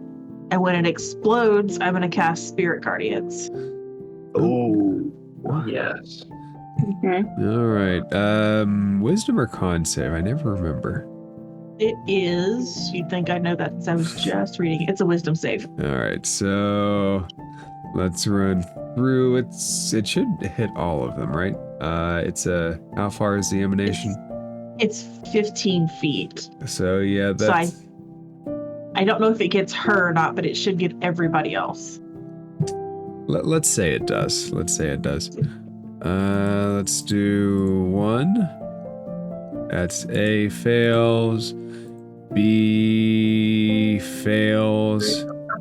C Keep going. Succeeds. And I just noticed something that I'm being a little bit silly about. So this is the last one. 12. Now I just noticed that it does have advantage. So let's go back for the second roll for A. A actually fails. B succeeds. Damn. And D Fails. fails. So B and C succeed, A and D fail. Okay. And what about her? Oh, and she, let me see. I don't think she has that same ability. So, she fails as well. Yes. Okay. All right. So 11 total. Okay, so the ones that failed will take all of it, and the others will take half of it.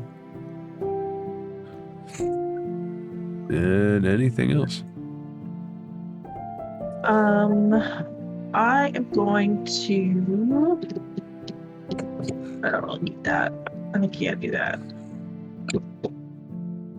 As you hit into her with these, you see this evil smile come up, and she says, "Hit me, mama." With these pale white eyes. I'm just gonna grin back at her. Cramped, how messed up were you after that potion? I am at 50 out of 75. Okay, I might hold off then. I'm gonna leave it right there. That's my turn. Let's roll the dice. That's what I'm talking about. All right, Nyx, you are next to go.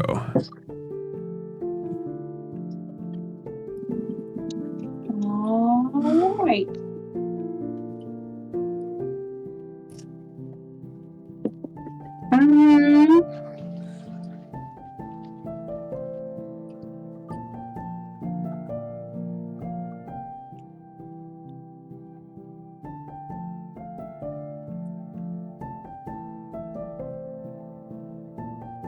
Can I stand on the same step as next door? Yeah, so each square is 5 feet of movement. You have 30, so you could go 5, 10, 15 and still have movement down. And we do basically 1.5 people per square, so you guys can each fit on that square, but no one else could end on that square. You guys would still have movement through. Okay. I think I want to move to right here. Nexer moves himself over. He's squeezing against the wall. You see like Nexer there, he squeezes himself. Say what? And I What'd want you say? to cast Dragon's Breath on Cramped. I heard thriving at cramped. What spell? You're gonna do what to me? I'm gonna touch Cramped and give him Dragon's Breath. Fuck yeah. Oh, snap. Nyx is touching friend. You can. So it's concentration while he has it. You touch one willing creature and imbue it with the power to spew magical energy from his mouth. Would you like to give him acid, cold, fire, lightning, or poison? I'm gonna give him poison. All right. What spell slot? What level are you casting it? I'm gonna do it at second. So that would be 3d6. okay, 3d6. It's 3d6, so you can have 3d6 of poison damage. And I can't wait for Framp to spew this out. Imagine the visuals. This is already very Exorcist-esque.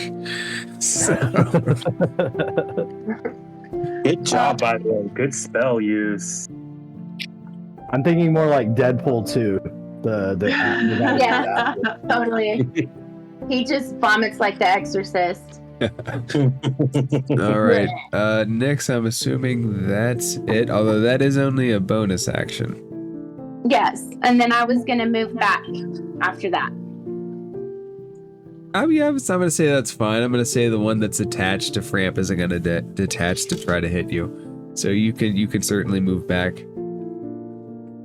I'm gonna move back to right here. All right. And Shroud, you see Nyx walk up, touch Frampt, and then just kind of walk away with this look on her face. Like, I imagine the shit-eating grin is just there.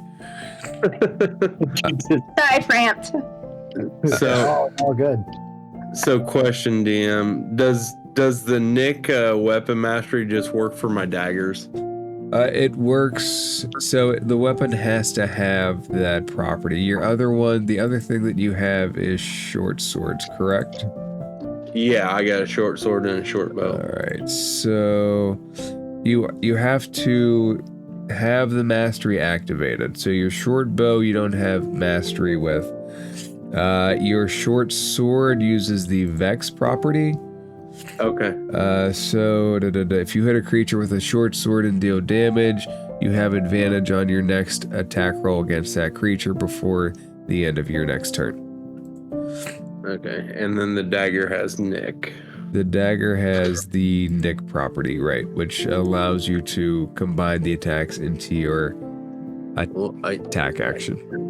Yeah, I guess it really doesn't matter. I don't really have any bonus actions at this point.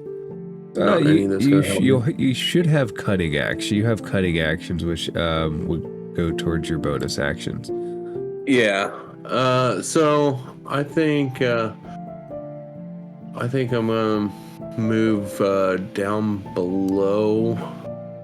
Oops, sorry. I caught you by mistake.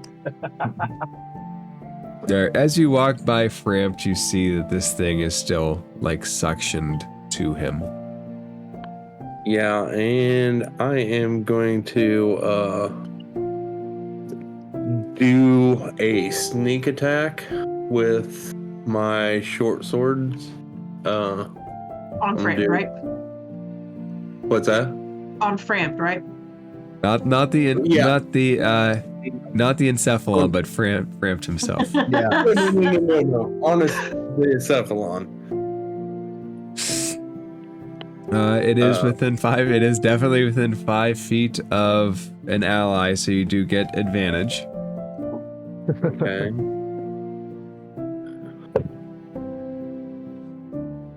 Roll.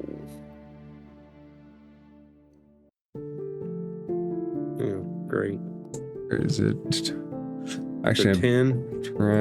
a 10 doesn't hit. I'm trying to think if I'm doing that right. The sneak attack. I don't know if you get it. It doesn't matter. Either way, it doesn't hit at the moment. I gotta look something up in a moment.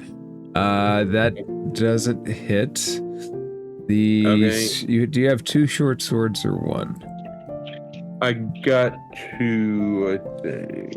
Okay, if you have 2, the short sword has got 2. the short sword has the light property. You can make a second attack with your second short sword as a part of your action. I just want to look up something real quick. They don't. You don't get advantage, but the sneak attack is activated.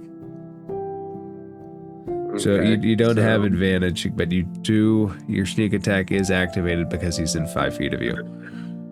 Okay. All right. So I'm gonna roll for that second attack. Okay, that should hit. That definitely hits, and this is the second hand, so we're not. Go ahead and attack, but we can't add the modifiers. So just roll a d6. You can roll it, and we can just subtract out 3. Oh, okay. That's a 1. All right. You very cautiously aim at this thing and stab it.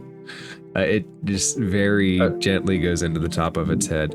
You do get sneak. Do I get to add my sneak attack damage? You do get sneak attack damage, though. You are very sneaky. Okay. Let's go. See, it's not the attack; it's the sneak attack that does it. Yes, it is. It is still certainly on top of Frampt, though. Okay. All right, and that will. I think that will end my turn. It will. Okay. So that takes us to Nexor. Even without Grum, you're rolling the last ones. Way to rub my face in it. Thank you. You're quite welcome. I normally do, because that way the karma's there. It's going to like blow up on the next one, and you're going to get super good rolls after that. Yep. You That's what see, he's thinking. We'll see. you gotta Grant could be able to rub your spell book. you gotta find a way to rub karma in the favor of the players. Framp will come back for a special session just to rub his foot on next door's spellbook. You mean Tobin? Framp can rub his foot Oh too. yeah, Tobin, yeah. I was gonna say, that's a big foot for such a tiny book, bro. I'm going to squash my book. I hope it's one of those lay flat books. The pages start growing mushrooms from within the binding. All right. So next, what would you like to do? I need Millennia to make a strength saving throw. Millennia. That's probably how you pronounce it. Strength save. Fail, Millennium. Let's do it. She fails. She fails. Yes. I know what this is. She'll take all that damage. What is 11 damage? Real quick, And- what spell are you Yes. casting? Oh, sorry, I thought I said it. Maximilian's Earthen Grasp. What's its range? 30 feet. Okay. Not your range. What's the hand's range? What's the what? She's not in The range. hands. She's flying 20 feet above the ground, or at least maybe 15 feet. Choose a 5-foot square of unoccupied space on the ground. She's. Oh, it So- has to be on the ground. Well, You shit. choose a 5-foot square of unoccupied space. I'm gonna say, because Framp put her on the step below, that she's 15 feet in the air, but she is very much in the air. And I can't target the ceiling, which is what you said, 20 feet? Oh, that's a really interesting thing. You know what? I know it says on the ground, but You know what? Yeah, go. Let's say this is from the ceiling. That flavoring is kind of. Let's say it's. I like Awesome. that. I like that. So like the Awesome, ceiling yeah. is gonna form this hand that reaches down and holds her in place. awesome. Thank you, DM. Appreciate that. So she failed the strength save. She'll take the 11 bludgeoning damage, and she is restrained for the duration. Yes. And then what else? As an action, cause the hand to crush the target to make another strength save. On a fail, it'll take another 2d6. And as an action, it can use its actions to make a strength check. Not a strength save, a strength check against the save DC to break out. That sounds good to me. Mm-hmm. So, okay. Small victories. Yep, that's my turn. I will stay where I'm at. All right. So next rolls to it. Actually, specifically these little things. Their speed is halved. All right. You guys are all pretty close to them still. Let's see. The one that is on Framped will just do what it does. It tries to Ramped. It tries to slam into you. Same one that's on me? Yeah, he's basically taking his head and smashing into your hip. He's staying attached, and he is just thrusting his head against you. I'll bet he is. He's not attacking your body so much as he is mind hitting you. So you're gonna take 22 points of psychic damage. 22 points. Give me a really big headache. Yep, Did you say 22? 22 points. Holy fuck. Yeah. He really is mind fucking me. He rolled. It's 3d10. He rolled 2 10s. So I'm sorry, Frams. I don't have silvery barbs. good news is it doesn't have multi-attack. All right, and their speed is halved, Echo. Yes. Okay, so let's see.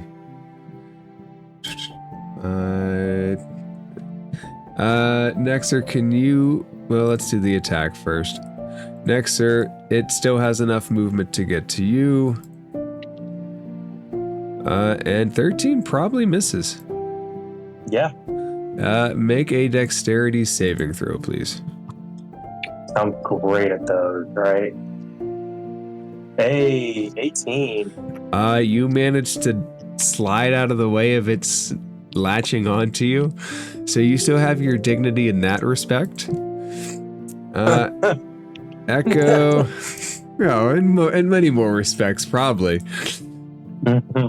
Echo, this thing will hit you with a 24.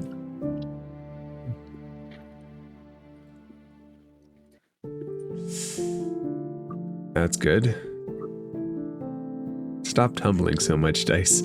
9 points of psychic damage. Okay. Make a Constitution saving throw to hold on to Spirit Guardians, DC 10. Got it. And make a Dexterity throw to try to keep this thing from latching onto you. Saving throw, right? Yep. Ugh, son of a bitch. It is latched onto you, so it tries to slam into you, and it does, and it manages to slap its tentacles onto you, but you are still maintaining Spirit Guardians throughout. And it's this one's speed is moved, so it's only got one person that it can attack. Yeesh. Oof. 25.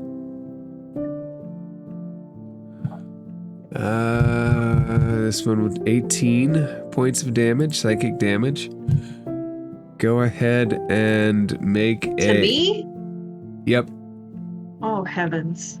Okay. With its half movement, you're the only one in its range. Well, that makes sense. 1 Constitution saving throw.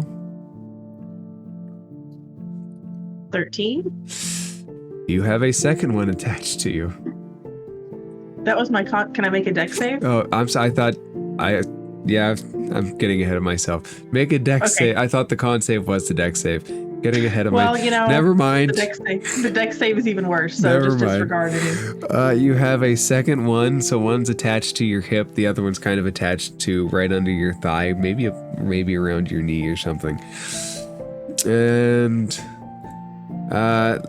Nexer, does it take any damage on its turn?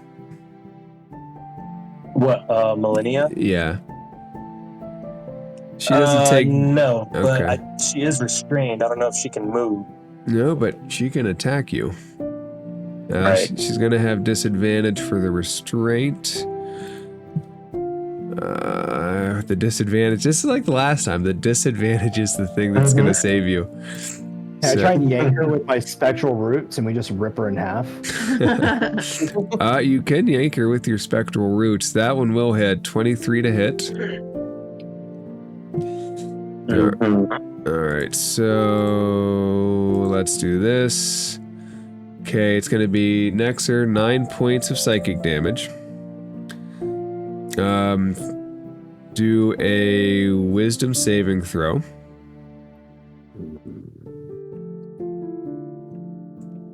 Ooh, heroic inspiration. All right, go ahead and re-roll that. Oh, I forgot I had that. Damn. Oh, I wish I had that. Damn. That's better. 17.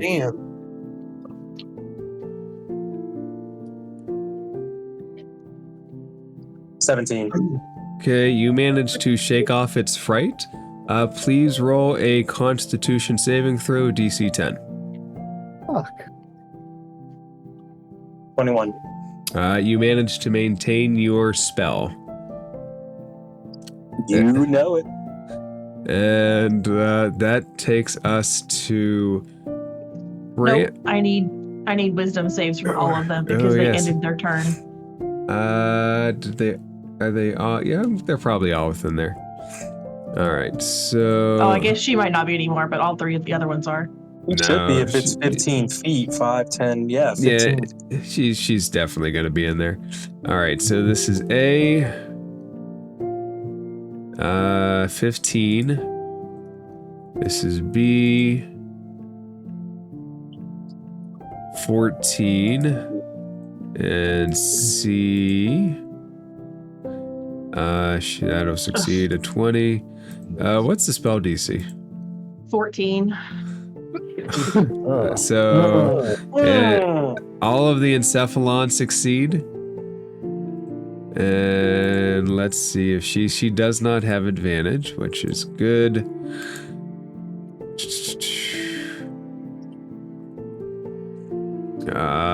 15. Golly. So I'm not playing a cleric anymore, guys. My spells suck. You're doing great. So it's still gonna be half damage. DCs, man. It's still gonna be half damage. Max out your core trait and yeah. I don't know what else to say. All right. Well, it's 17, so half. It's not terrible, I guess. No, it's not terrible. I mean, they're all feeling it. The humanoid mutate, Millennia, she looks very hurt. You can see bile and bits kind of drop out of her mouth, and she's smiling as she's enjoying all of this, even though she is quite badly hurt. All right, Frampt, you are next. You take. Come on, dice, stop. It's like in a corner. No, there we go. Take 7 points of piercing damage.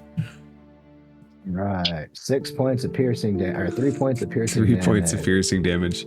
And it is your turn to go. One of these things is on you. All right. Let's see. Who's within 10 feet of me? Shroud, you're getting 11 temp HP. Oh, thank God. And this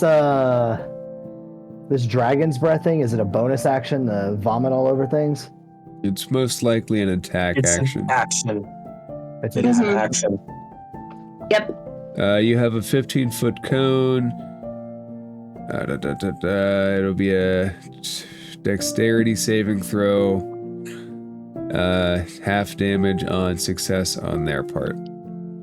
Oh, I would love to do this, but I don't want to get it all over you guys. All right. Dude, fucking do it. That's right. You gave me 10 HP, do it. Spit on him. Spit on all Fucking of do them. it, bro. Throw it up. So it'd be a Throw it up. it would be a question of where are you aiming the cone. So 15 feet. Here's a question. Can I use my my giant size and my cone gets bigger and just the whole room? You have a different angle, but I don't think it would get bigger than the 15 feet. Projectile vomit can only go so far.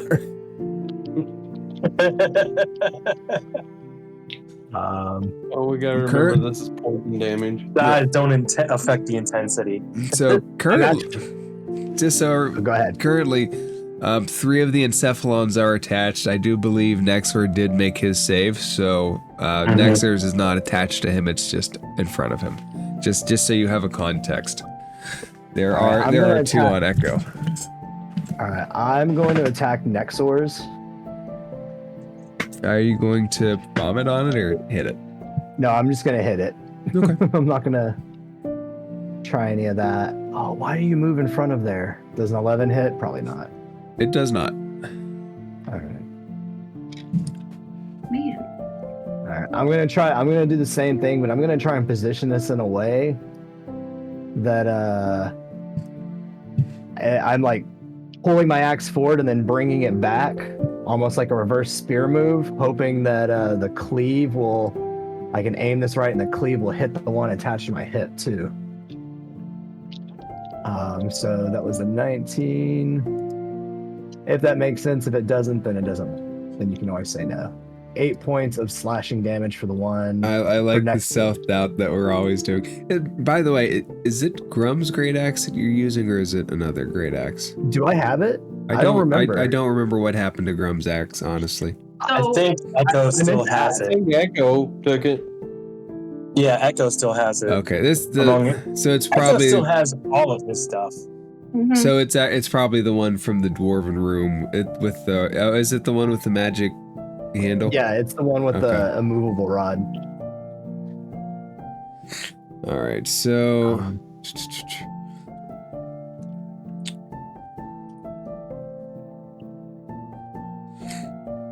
So specifically, because we've been used. There's two cleaves.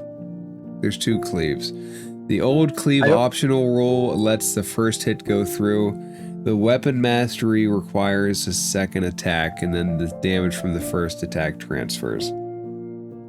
Yeah, that's what I'm looking at for because I'm using the weapon mastery. I don't think I have the So there used to be a cleave roll that doesn't exist anymore. Go ahead and make a second attack against it. And it would be 3 points if it hits.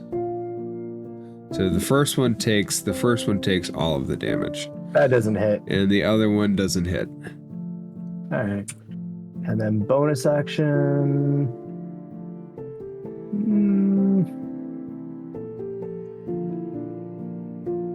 I am going to Cloud's Jaunt over here to the other side of Echo.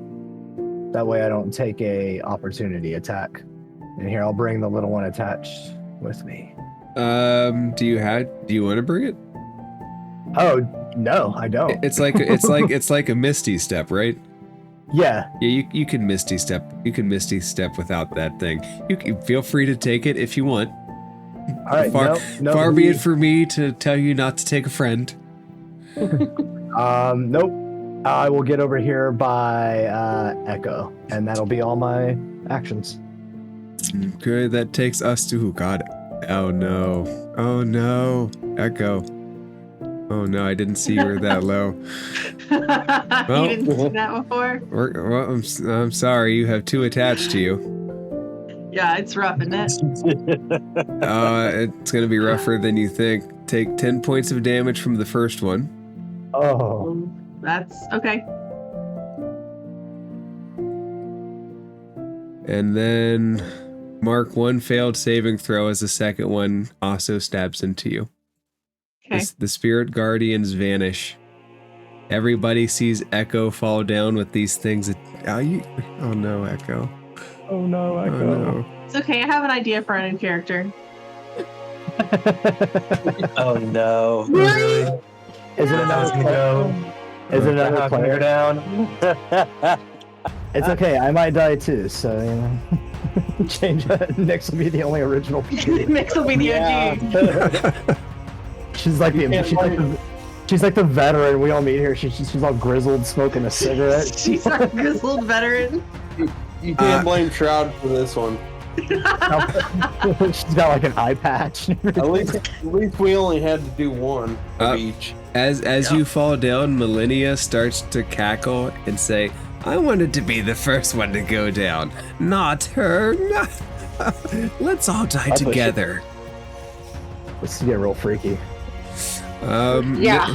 Nix, it is your turn. Blast us all. Just go ahead and hit me 2 more times. Be done with it. Don't you lightning bolt?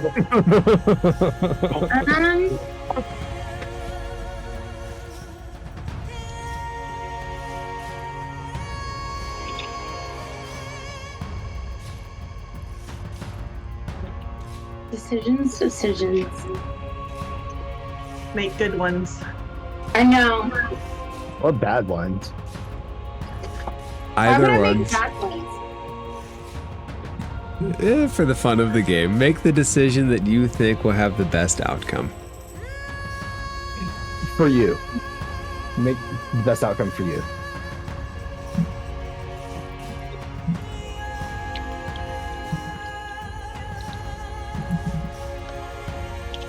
No.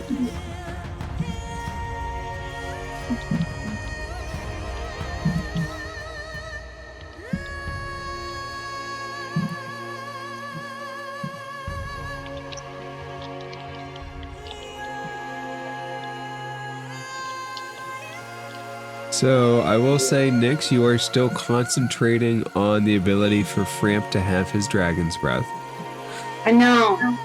So And he's so concerned that he doesn't want to do collateral damage, so I don't know if I want to unconcentrate that or leave that just in case he wants to use it.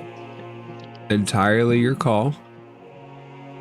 You are welcome to barge into the floating encephalon den and do your best. You can also I mean- ask him, like, as a free action, you're allowed to speak for a little bit between party members.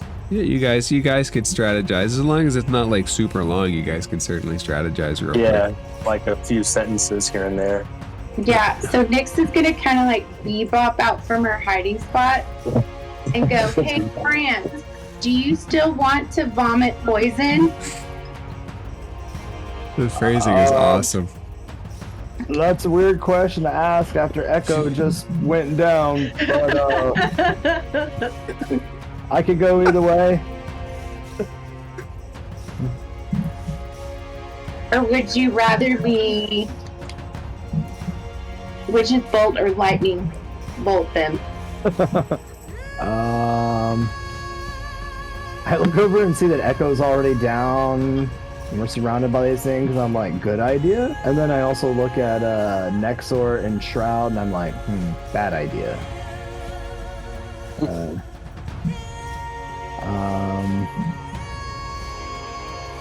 Just try not to kill anyone. Just try not to kill any of us. Whatever you do. No, I'm like stuck. Cheers. I mean, if she were to go where the epinephrine Gemini number A is, yeah, I know. And she were to do lightning bolt straight across, would she still get Shroud and Nexor? And more than that, would she end up getting the number A or letter A? Sorry. So I am so stoned.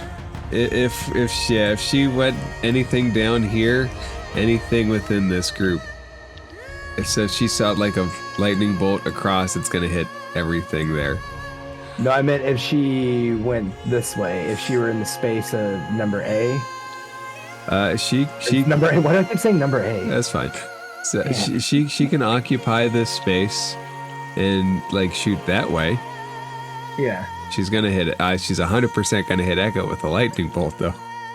Yeah. That's true. Like I got two more those goes, things stay are alive. those things On the are ground, attached. Those so- things are attached to her. That's like if you Oh, area of effect spell. There's no area of effect spell that won't hit Echo. You can specifically target them and not hit Echo, but you area of effect spell. There's no area of effect that's really going to avoid Echo. Gotcha.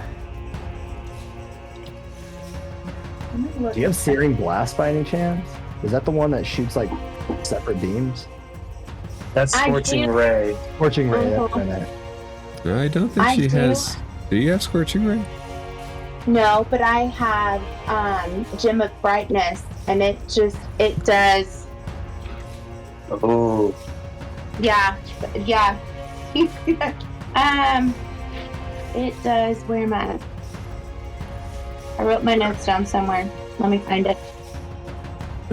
Gem of Brightness. So I'm looking at the 2024 version. Prism has 50 charges. While you're holding it, you can take a magic action and use one of 3 command words to cause the following effect.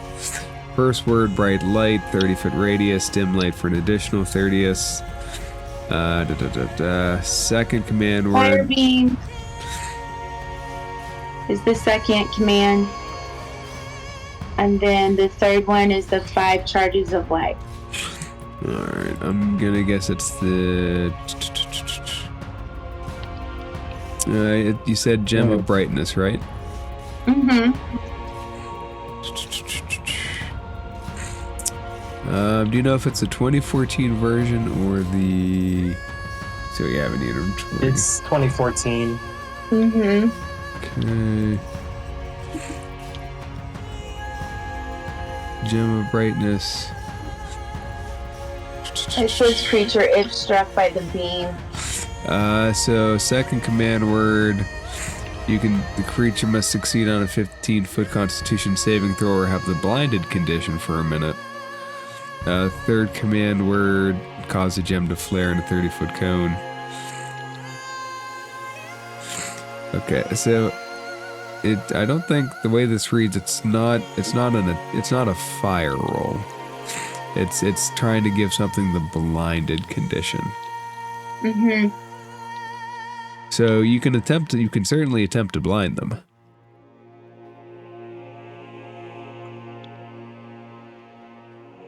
Question: do they appear to have eyes?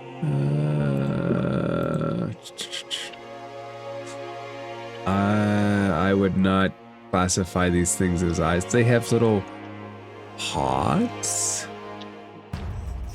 I don't know if I would classify them as eyes per se.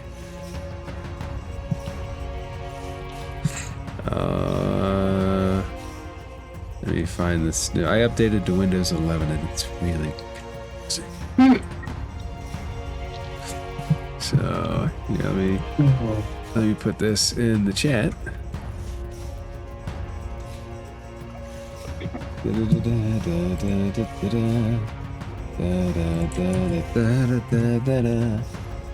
That's what they look like. I'll let you decide if those are eyes or not. You're getting some real From Beyond vibes. They Yeah. definitely look like visual receptors. They could be light receptors. Yeah. There is only one way to find out for a certainty. Sure. I don't think these are things that Nexor would have come across in his particular studies. No, Not sure. these are extraordinarily rare things.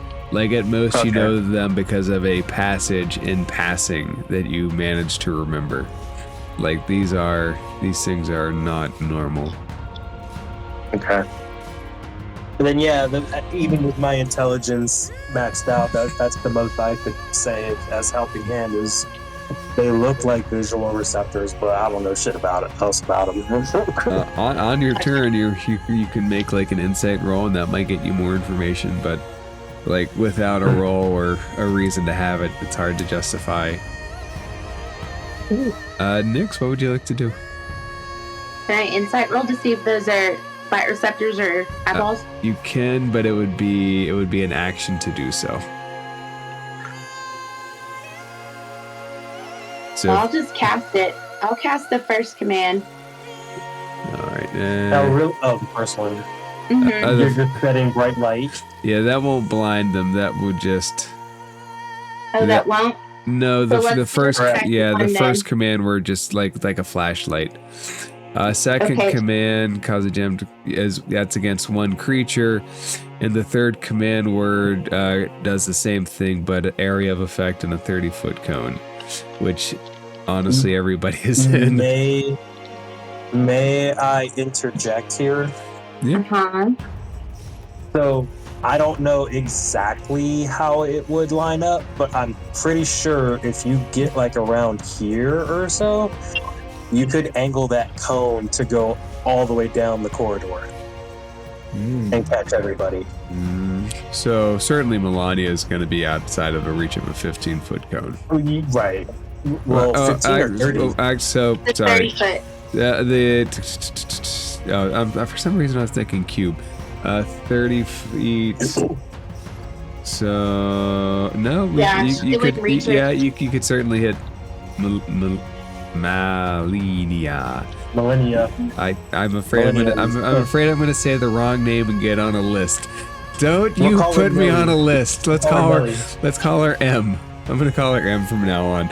I'm not going on no list. I don't Or the really house care, of do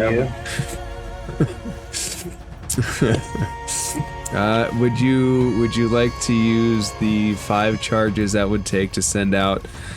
And just so we're clear, you guys, if it's gonna affect Framped. Echo, you don't have to worry your eyes. Let's say your eyes are shut. Because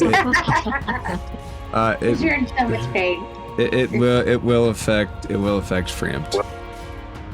But I'm like looking towards Echo.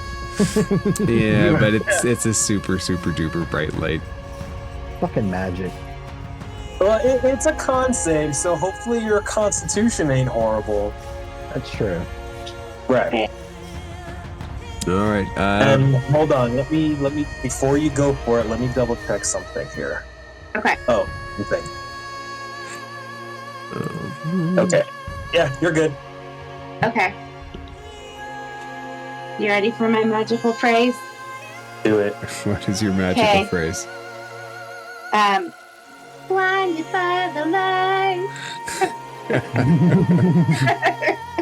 Nice. Good job. Am I wrapped up like a douche?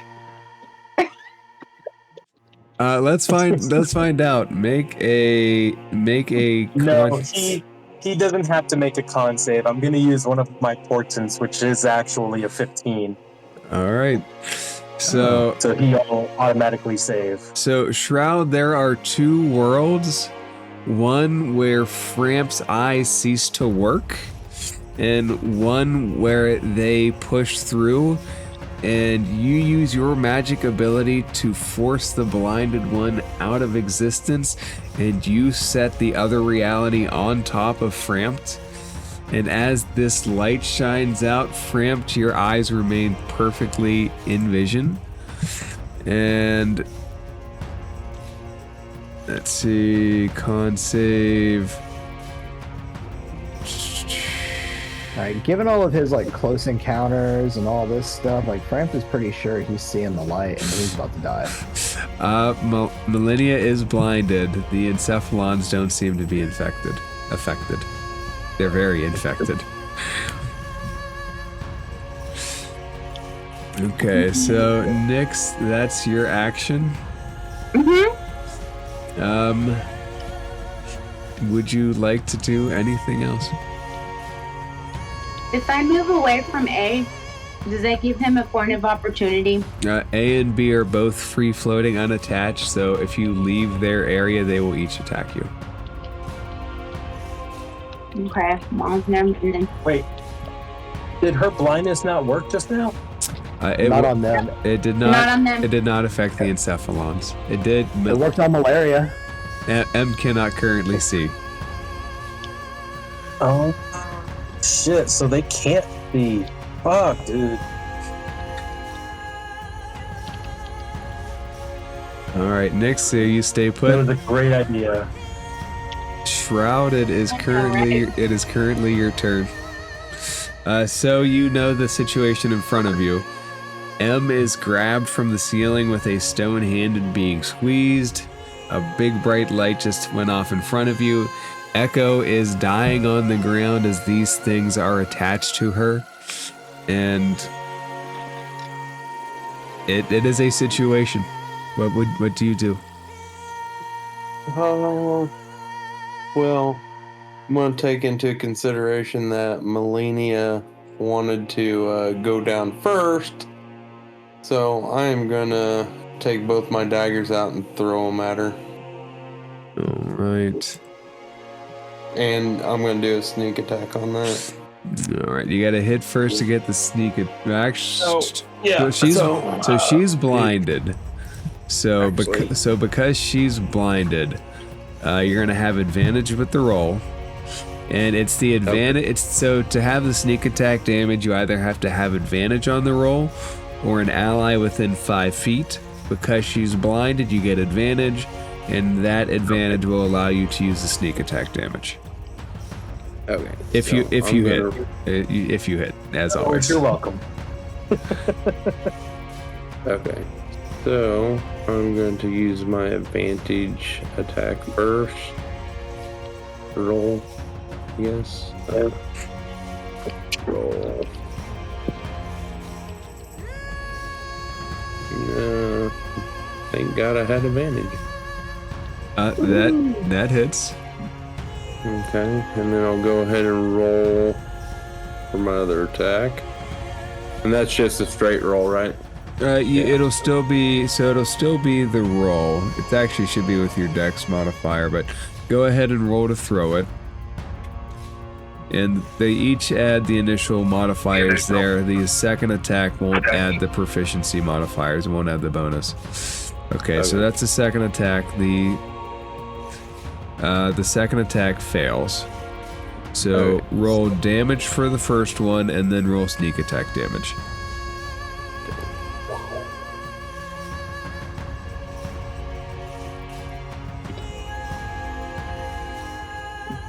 Okay, so 5 regular. How much sneak attack?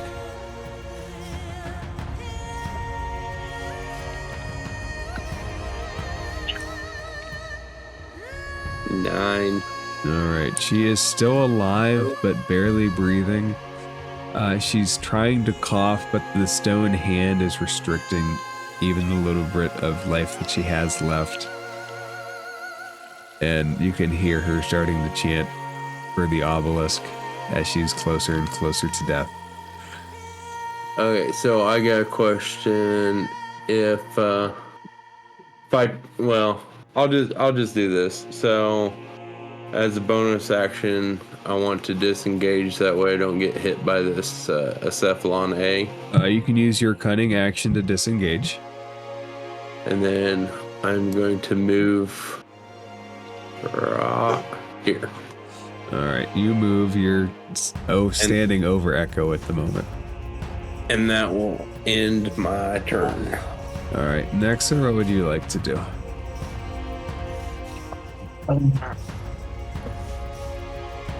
Excuse me. I will use my action to recast Max's Grasp, so it will deal another 10 damage. Alright, so as you do, you squeeze her enough that her head droops and you can feel the life through the stone just fade out of her. She is currently in that hand lifeless, 15 feet above the ground.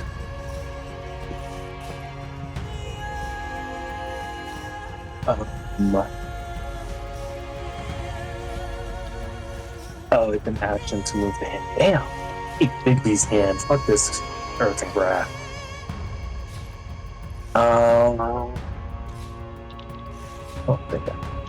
Oh, it's really. Yeah, no, that's my turn. Alright, after Nexer goes the Encephalons. So, Nyx, A is going to try to hit you.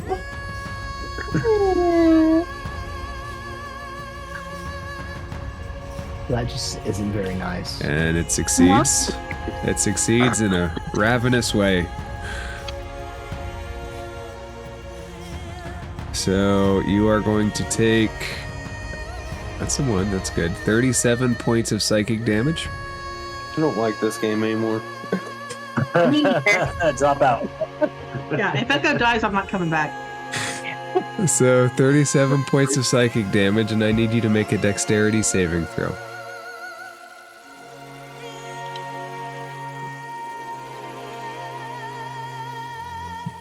That succeeds. It cannot latch onto you. Can I cast shield? Let me see. It wouldn't work. It's too high. Yeah, it wouldn't give you enough against that nat 20. Would Hellish Rebuke work? You actually, what is your... Let me look up something real quick. I love doing this at a computer.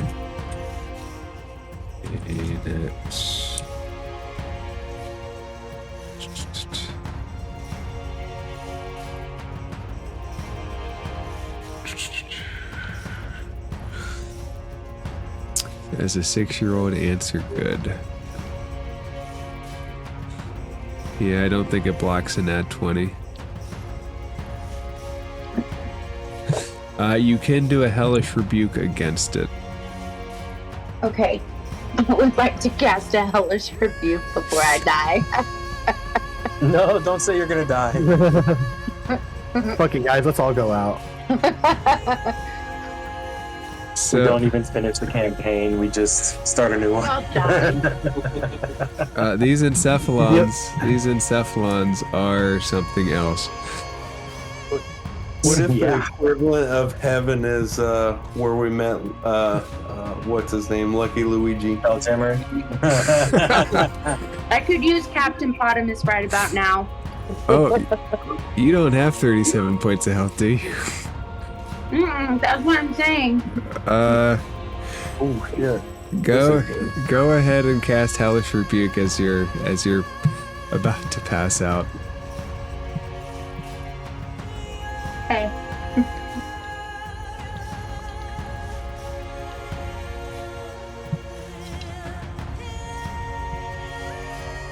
Okay.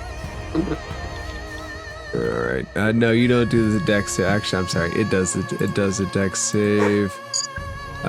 What do you know what your save DC is? It's a 15. Wait. It's a magic. Was that the wrong one? It rolls it, not you. It succeeds. So it kind of skirts around. So you're going to collapse as well. Shroud a second, or next or a second person collapses. So how many damage points do I take? So when you type in 37, it will take you to the death saving point.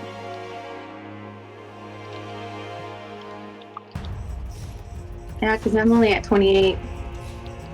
Yeah, so go ahead and type that in, and you will collapse as this thing still floats above you.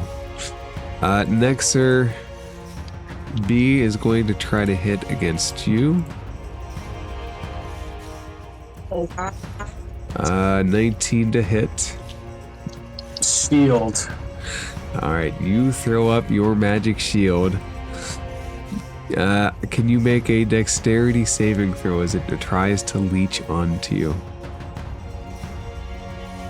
Oh, good. It attaches. Okay, so next thing's next.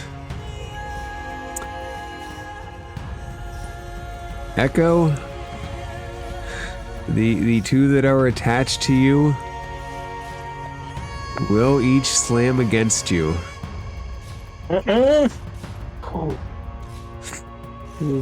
So that will be 2 death saving throw failures as each individual one slams against you. Can you make C? C should do a strength saving throw. DC 15. All right, so it has I'm gonna try and yank it off. It has a very. So it rolled a 17, but it has a -5 modifier. So let's say that Echo, you have 1 save left as Frampt takes the branches of the world tree and rips this thing off.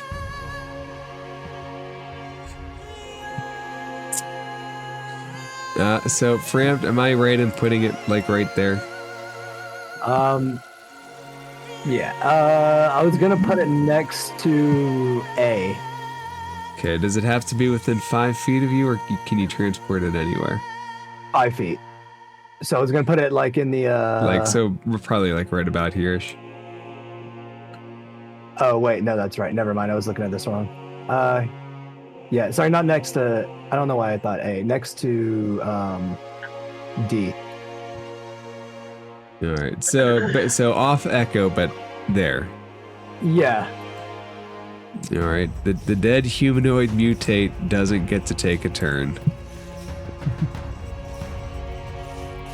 Thanks, Frampt. I'm not done yet. So I wish I would have thought about that for you, Nix. But All right. may have saved Echo. Well, Ramp, it is your turn. All right, I'm going to swing on D, reckless attack, and I'm gonna like golf swing this up so that when I do, it comes up and leaves the second one if it hits. Okay. There's a 14 hit. A 14 Oh does. wait, You didn't. You go ahead and roll it again. See if you crit. yeah. A 14 does hit. So I did not crit. Okay. the original 14 hits. All right, so 13 for D, All right. and then it's a second attack roll for the cleave, right? You said. It is a second attack roll to transfer that 8 damage onto the other one. All right, so 16. That hits, so it'll be 8 damage from the initial hit that manages to land. Do you guys want me to meta game at all? I'll leave it up to you guys. In what My way? vote is always no, but I don't really care. Okay. Then, Frampt, anything else? I mean, that was just my first attack. Okay. I'm going. I'm gonna do the same thing for this. I'm gonna do the same thing. So swing on D, crit fail. Bonus action. What can I do? Nothing useful for a bonus action, really.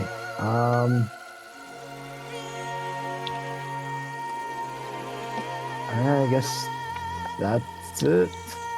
Okay, you don't want to know nothing with the bonus action?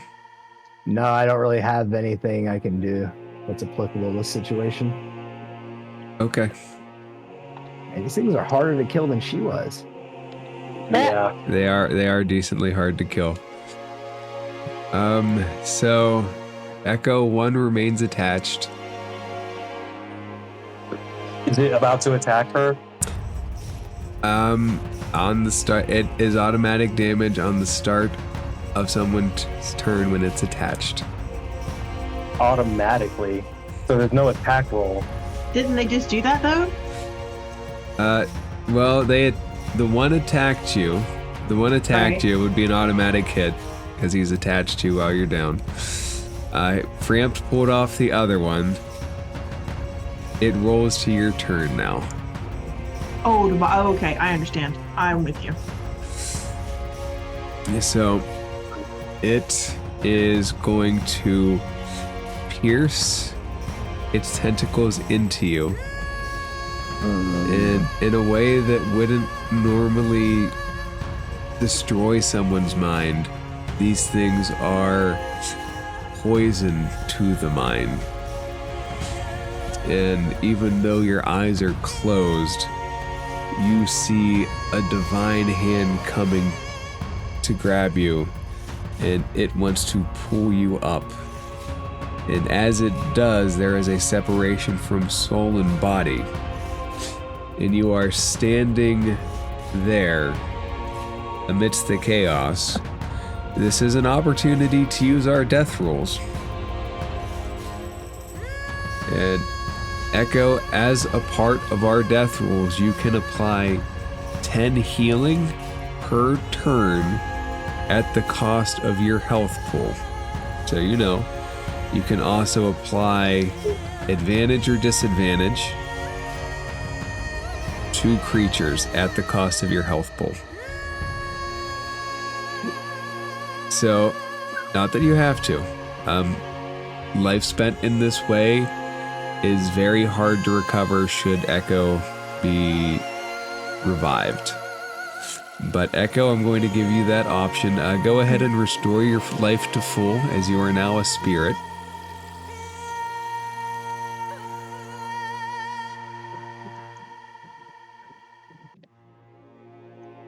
Okay. You have the option, should you want to take it, of healing someone up to 10 points. It will reduce your maximum hit points that amount. Would you like to take any such action? Do I have to dispense the full 10? Nope, you can dispense even a single amount. Okay. Would you like to use that effect, or would you like to hold back? Can you give me an overview of how everybody's looking right now? Nyx is currently down in death save mode. Frampt is 3/4 of the way down and quite hurt. Nexer is certainly the best out of everybody, and Shroud isn't quite bloodied, but he's close to it. Nyx is the closest to death. Okay.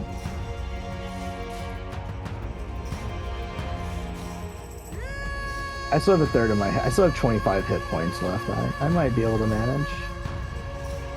It's the psychic damage that's the dangerous part. Wait, I never doled out temp HP the previous turn. Can I still do that? Yes. Who would you like to deal out temp HP to? Can I deal out temp HP 3 to Echo? Will that save her? Or does temp HP not work that way? I can't remember the rules. I'm actually looking that up. So her real HP would still be at 0. There. See temp HP.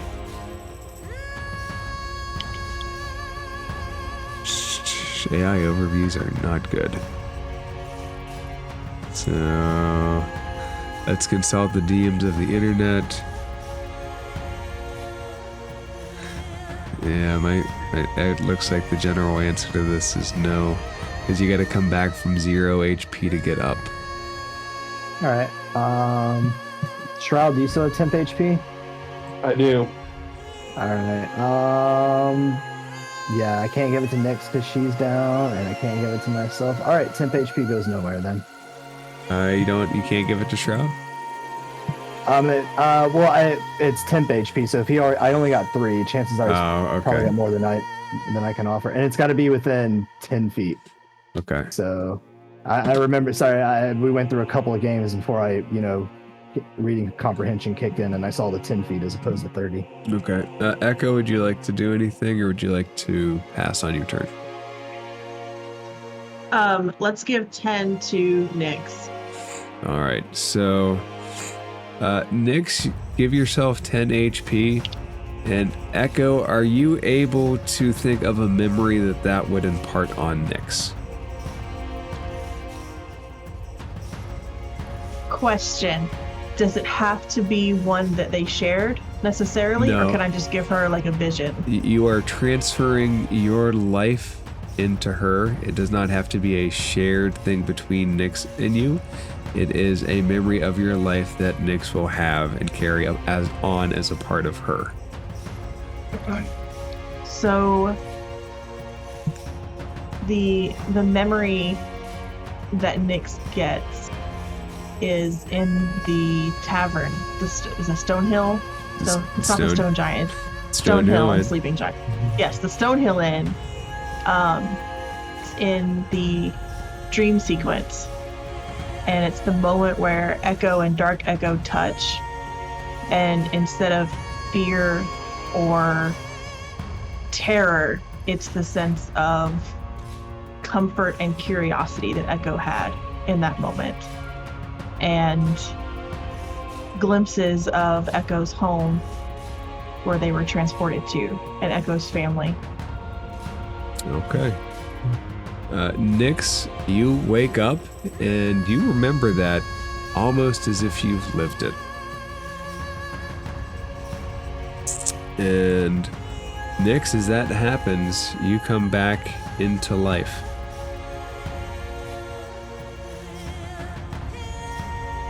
Okay. Would you like to take any actions?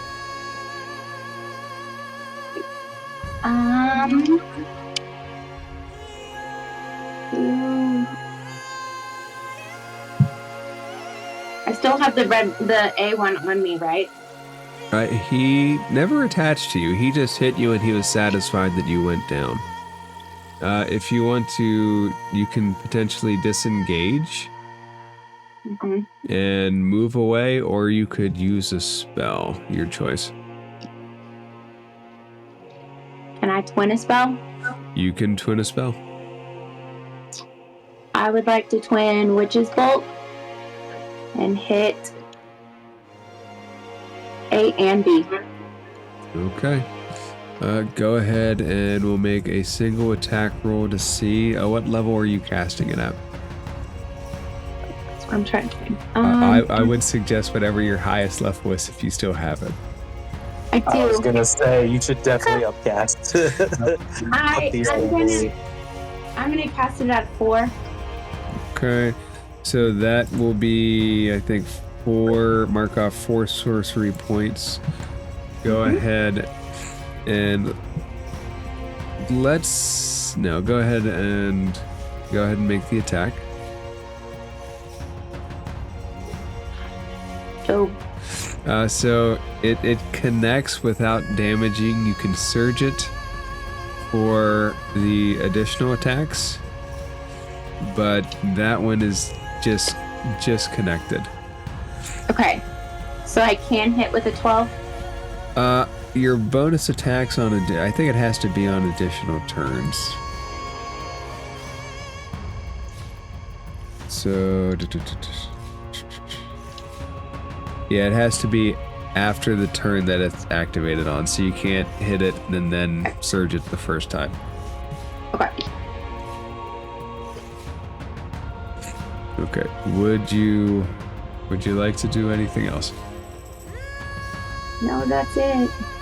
All right, Shroud. Alright. Oh, I'm going to do my usual sneak attack. On the one that's attached to... I'm assuming it's still attached to Echo's. It is still attached to Echo. Yeah, I'm going to take my short sword and make an attack on it. Sneak attack. Okay, go ahead and roll to attack. And I get advantage on that, correct? No, you wouldn't. You'll get the sneak. You wouldn't have advantage because it knows you're there. Did you hit it last turn? Did you do damage to that one I would last get turn? advantage for the sneak attack, right? For Frant being within 5 feet. No, I called that wrong last time. Him being within 5 feet will let you use the sneak attack, but it would still be a straight roll.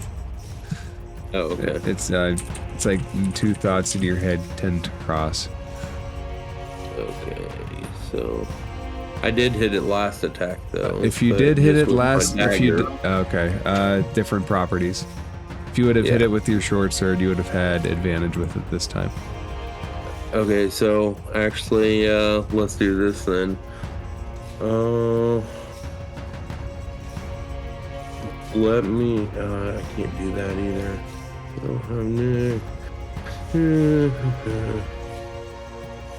Here, just.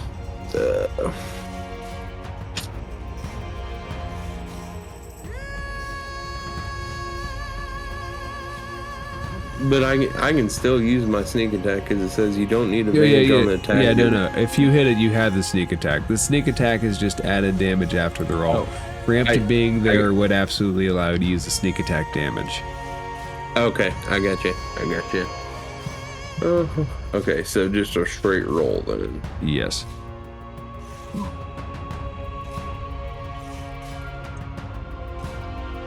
assuming that probably doesn't hit. That does not hit. You do get a second attack with the light property. Yeah, so...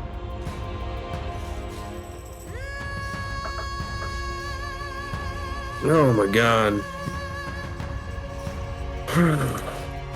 Ooh, not one. You do not manage to connect to this thing. Alright, well, that will end my turn. Alright, Nexer? Alright, so I'm upcasting Magic Missile. Can I just roll the damage and then spread it out from there, or do you want me to go one by one? You can roll the damage and spread it out. Okay. I'm gonna roll. This is going to be 5d6 plus 5. So 24 in total. All right. How do you We're want? gonna start. What looks worse? What looks the worst off? Let's go from there. A and D look equally bad. Okay, we're gonna start off with A. Okay. How much of that do you want to do? Wait. I'm sorry. Take it back. Is D the one that's attached to Echo? D is the one attached to Echo's body, which you have noticed We're has gonna go for stopped that one breathing. first. Sorry. Okay. So how much of that do you want on it? However much it would take. You could give it all to it. Well, let's go one by one. So 5, All right. 5 to D, right? 6, we'll kill it. So the 5 doesn't kill it. Okay, so 6 won't kill it. What about a 12? 12 damage enough to kill it? Nope. Damn. 17? Nope. 18, 19. Is 19 enough to kill it? Nope. Dude, just send them all there then. All right. So you send them all to there. All right. Anything else? It's still attached. It is still attached to Echo's leg. Oh my god. These fucking things, bro. The encephalons are something else. I even have I'm more than the damn flaming skull, bro. Like, Jesus. Flaming Skull missed a lot. Flaming Skull was powerful too. It just And missed. it was just one. These things are wicked. bastards. All right. 14 bigger only works for me. God damn it. And anything else?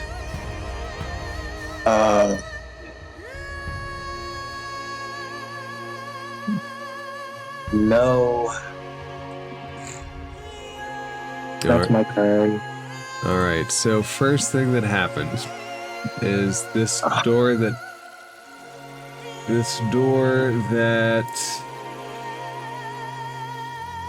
is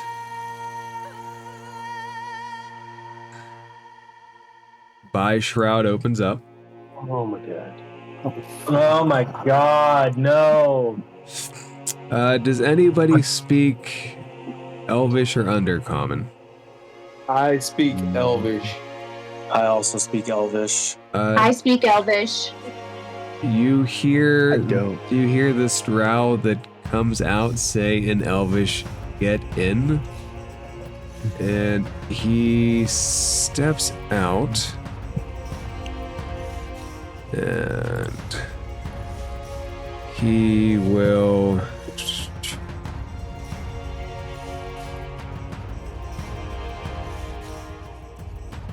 He misses. That's ridiculous. That one hits. So. Alright. He stabs into the one over Echo, and that one dies. He pushes off. He pushes off the other one. So this one slams against the wall. And he says again, "Get in," as he kind of takes that stance. The two by Nexer and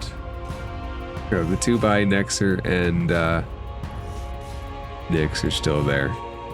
He is not in a position to try to hit that. Nexer, 17 to hit. Yeah, that hit. Alright. Oh, wait. Damn it. Whatever, too late. Take 12 points of damage, make a dex save.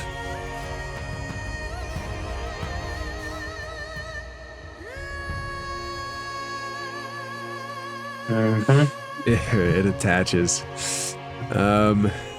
That's A now. That's B. B is now attached to you. Okay. Okay. Next, this thing tries to hit you. 16. You can use shield to block that. Shield. I Yeah. was gonna say I'll have it make a strength 15 or strength check. Okay. Just pull it off. It fails, so you're gonna pull that one off too. Probably set it close to where this one is.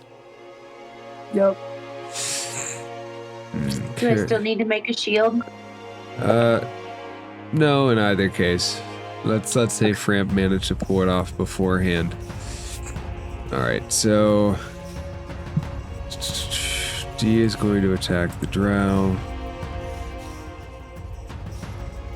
And he's going to miss.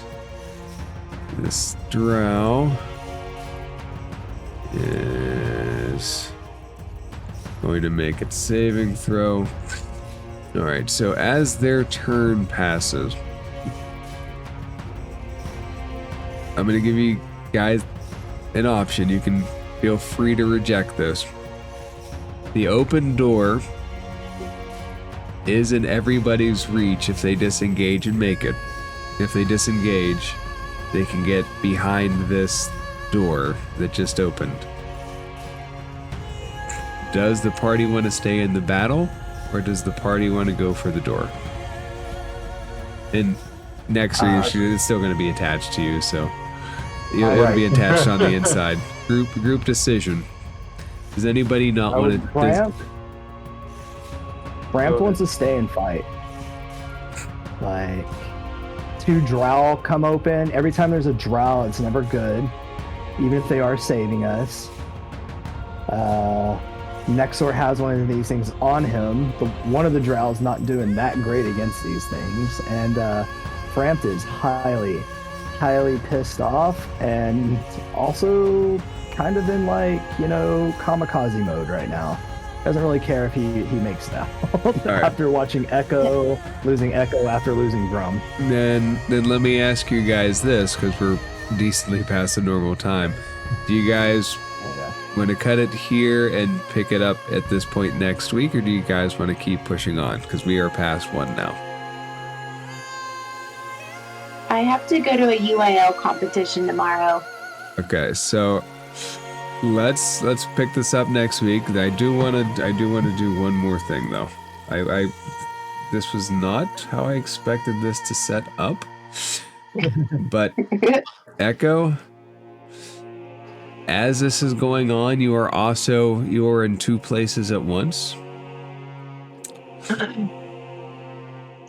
I'm going to work that out. I'm going to say that there's an image of Nyx there. Echo, in one of the places you are, is the old tent mother looking out towards Grum. And as you are there with her, she holds out her hand to you in a gesture to take it. And as she does, she says, "We will wait here. The tribe will come. Rest, little one. You have earned it." Echo, do you take her hand? Yeah. I'm gonna tell her that I'm sorry. And she And just, I'll take her hand. she pulls you in for a hug and she pats your back and she says, "Friendship is a dear thing. We all reunite when the time is right. Sit with me by the fire, and we will watch, and we will guide, and we will hope." And that is where we will call it for tonight.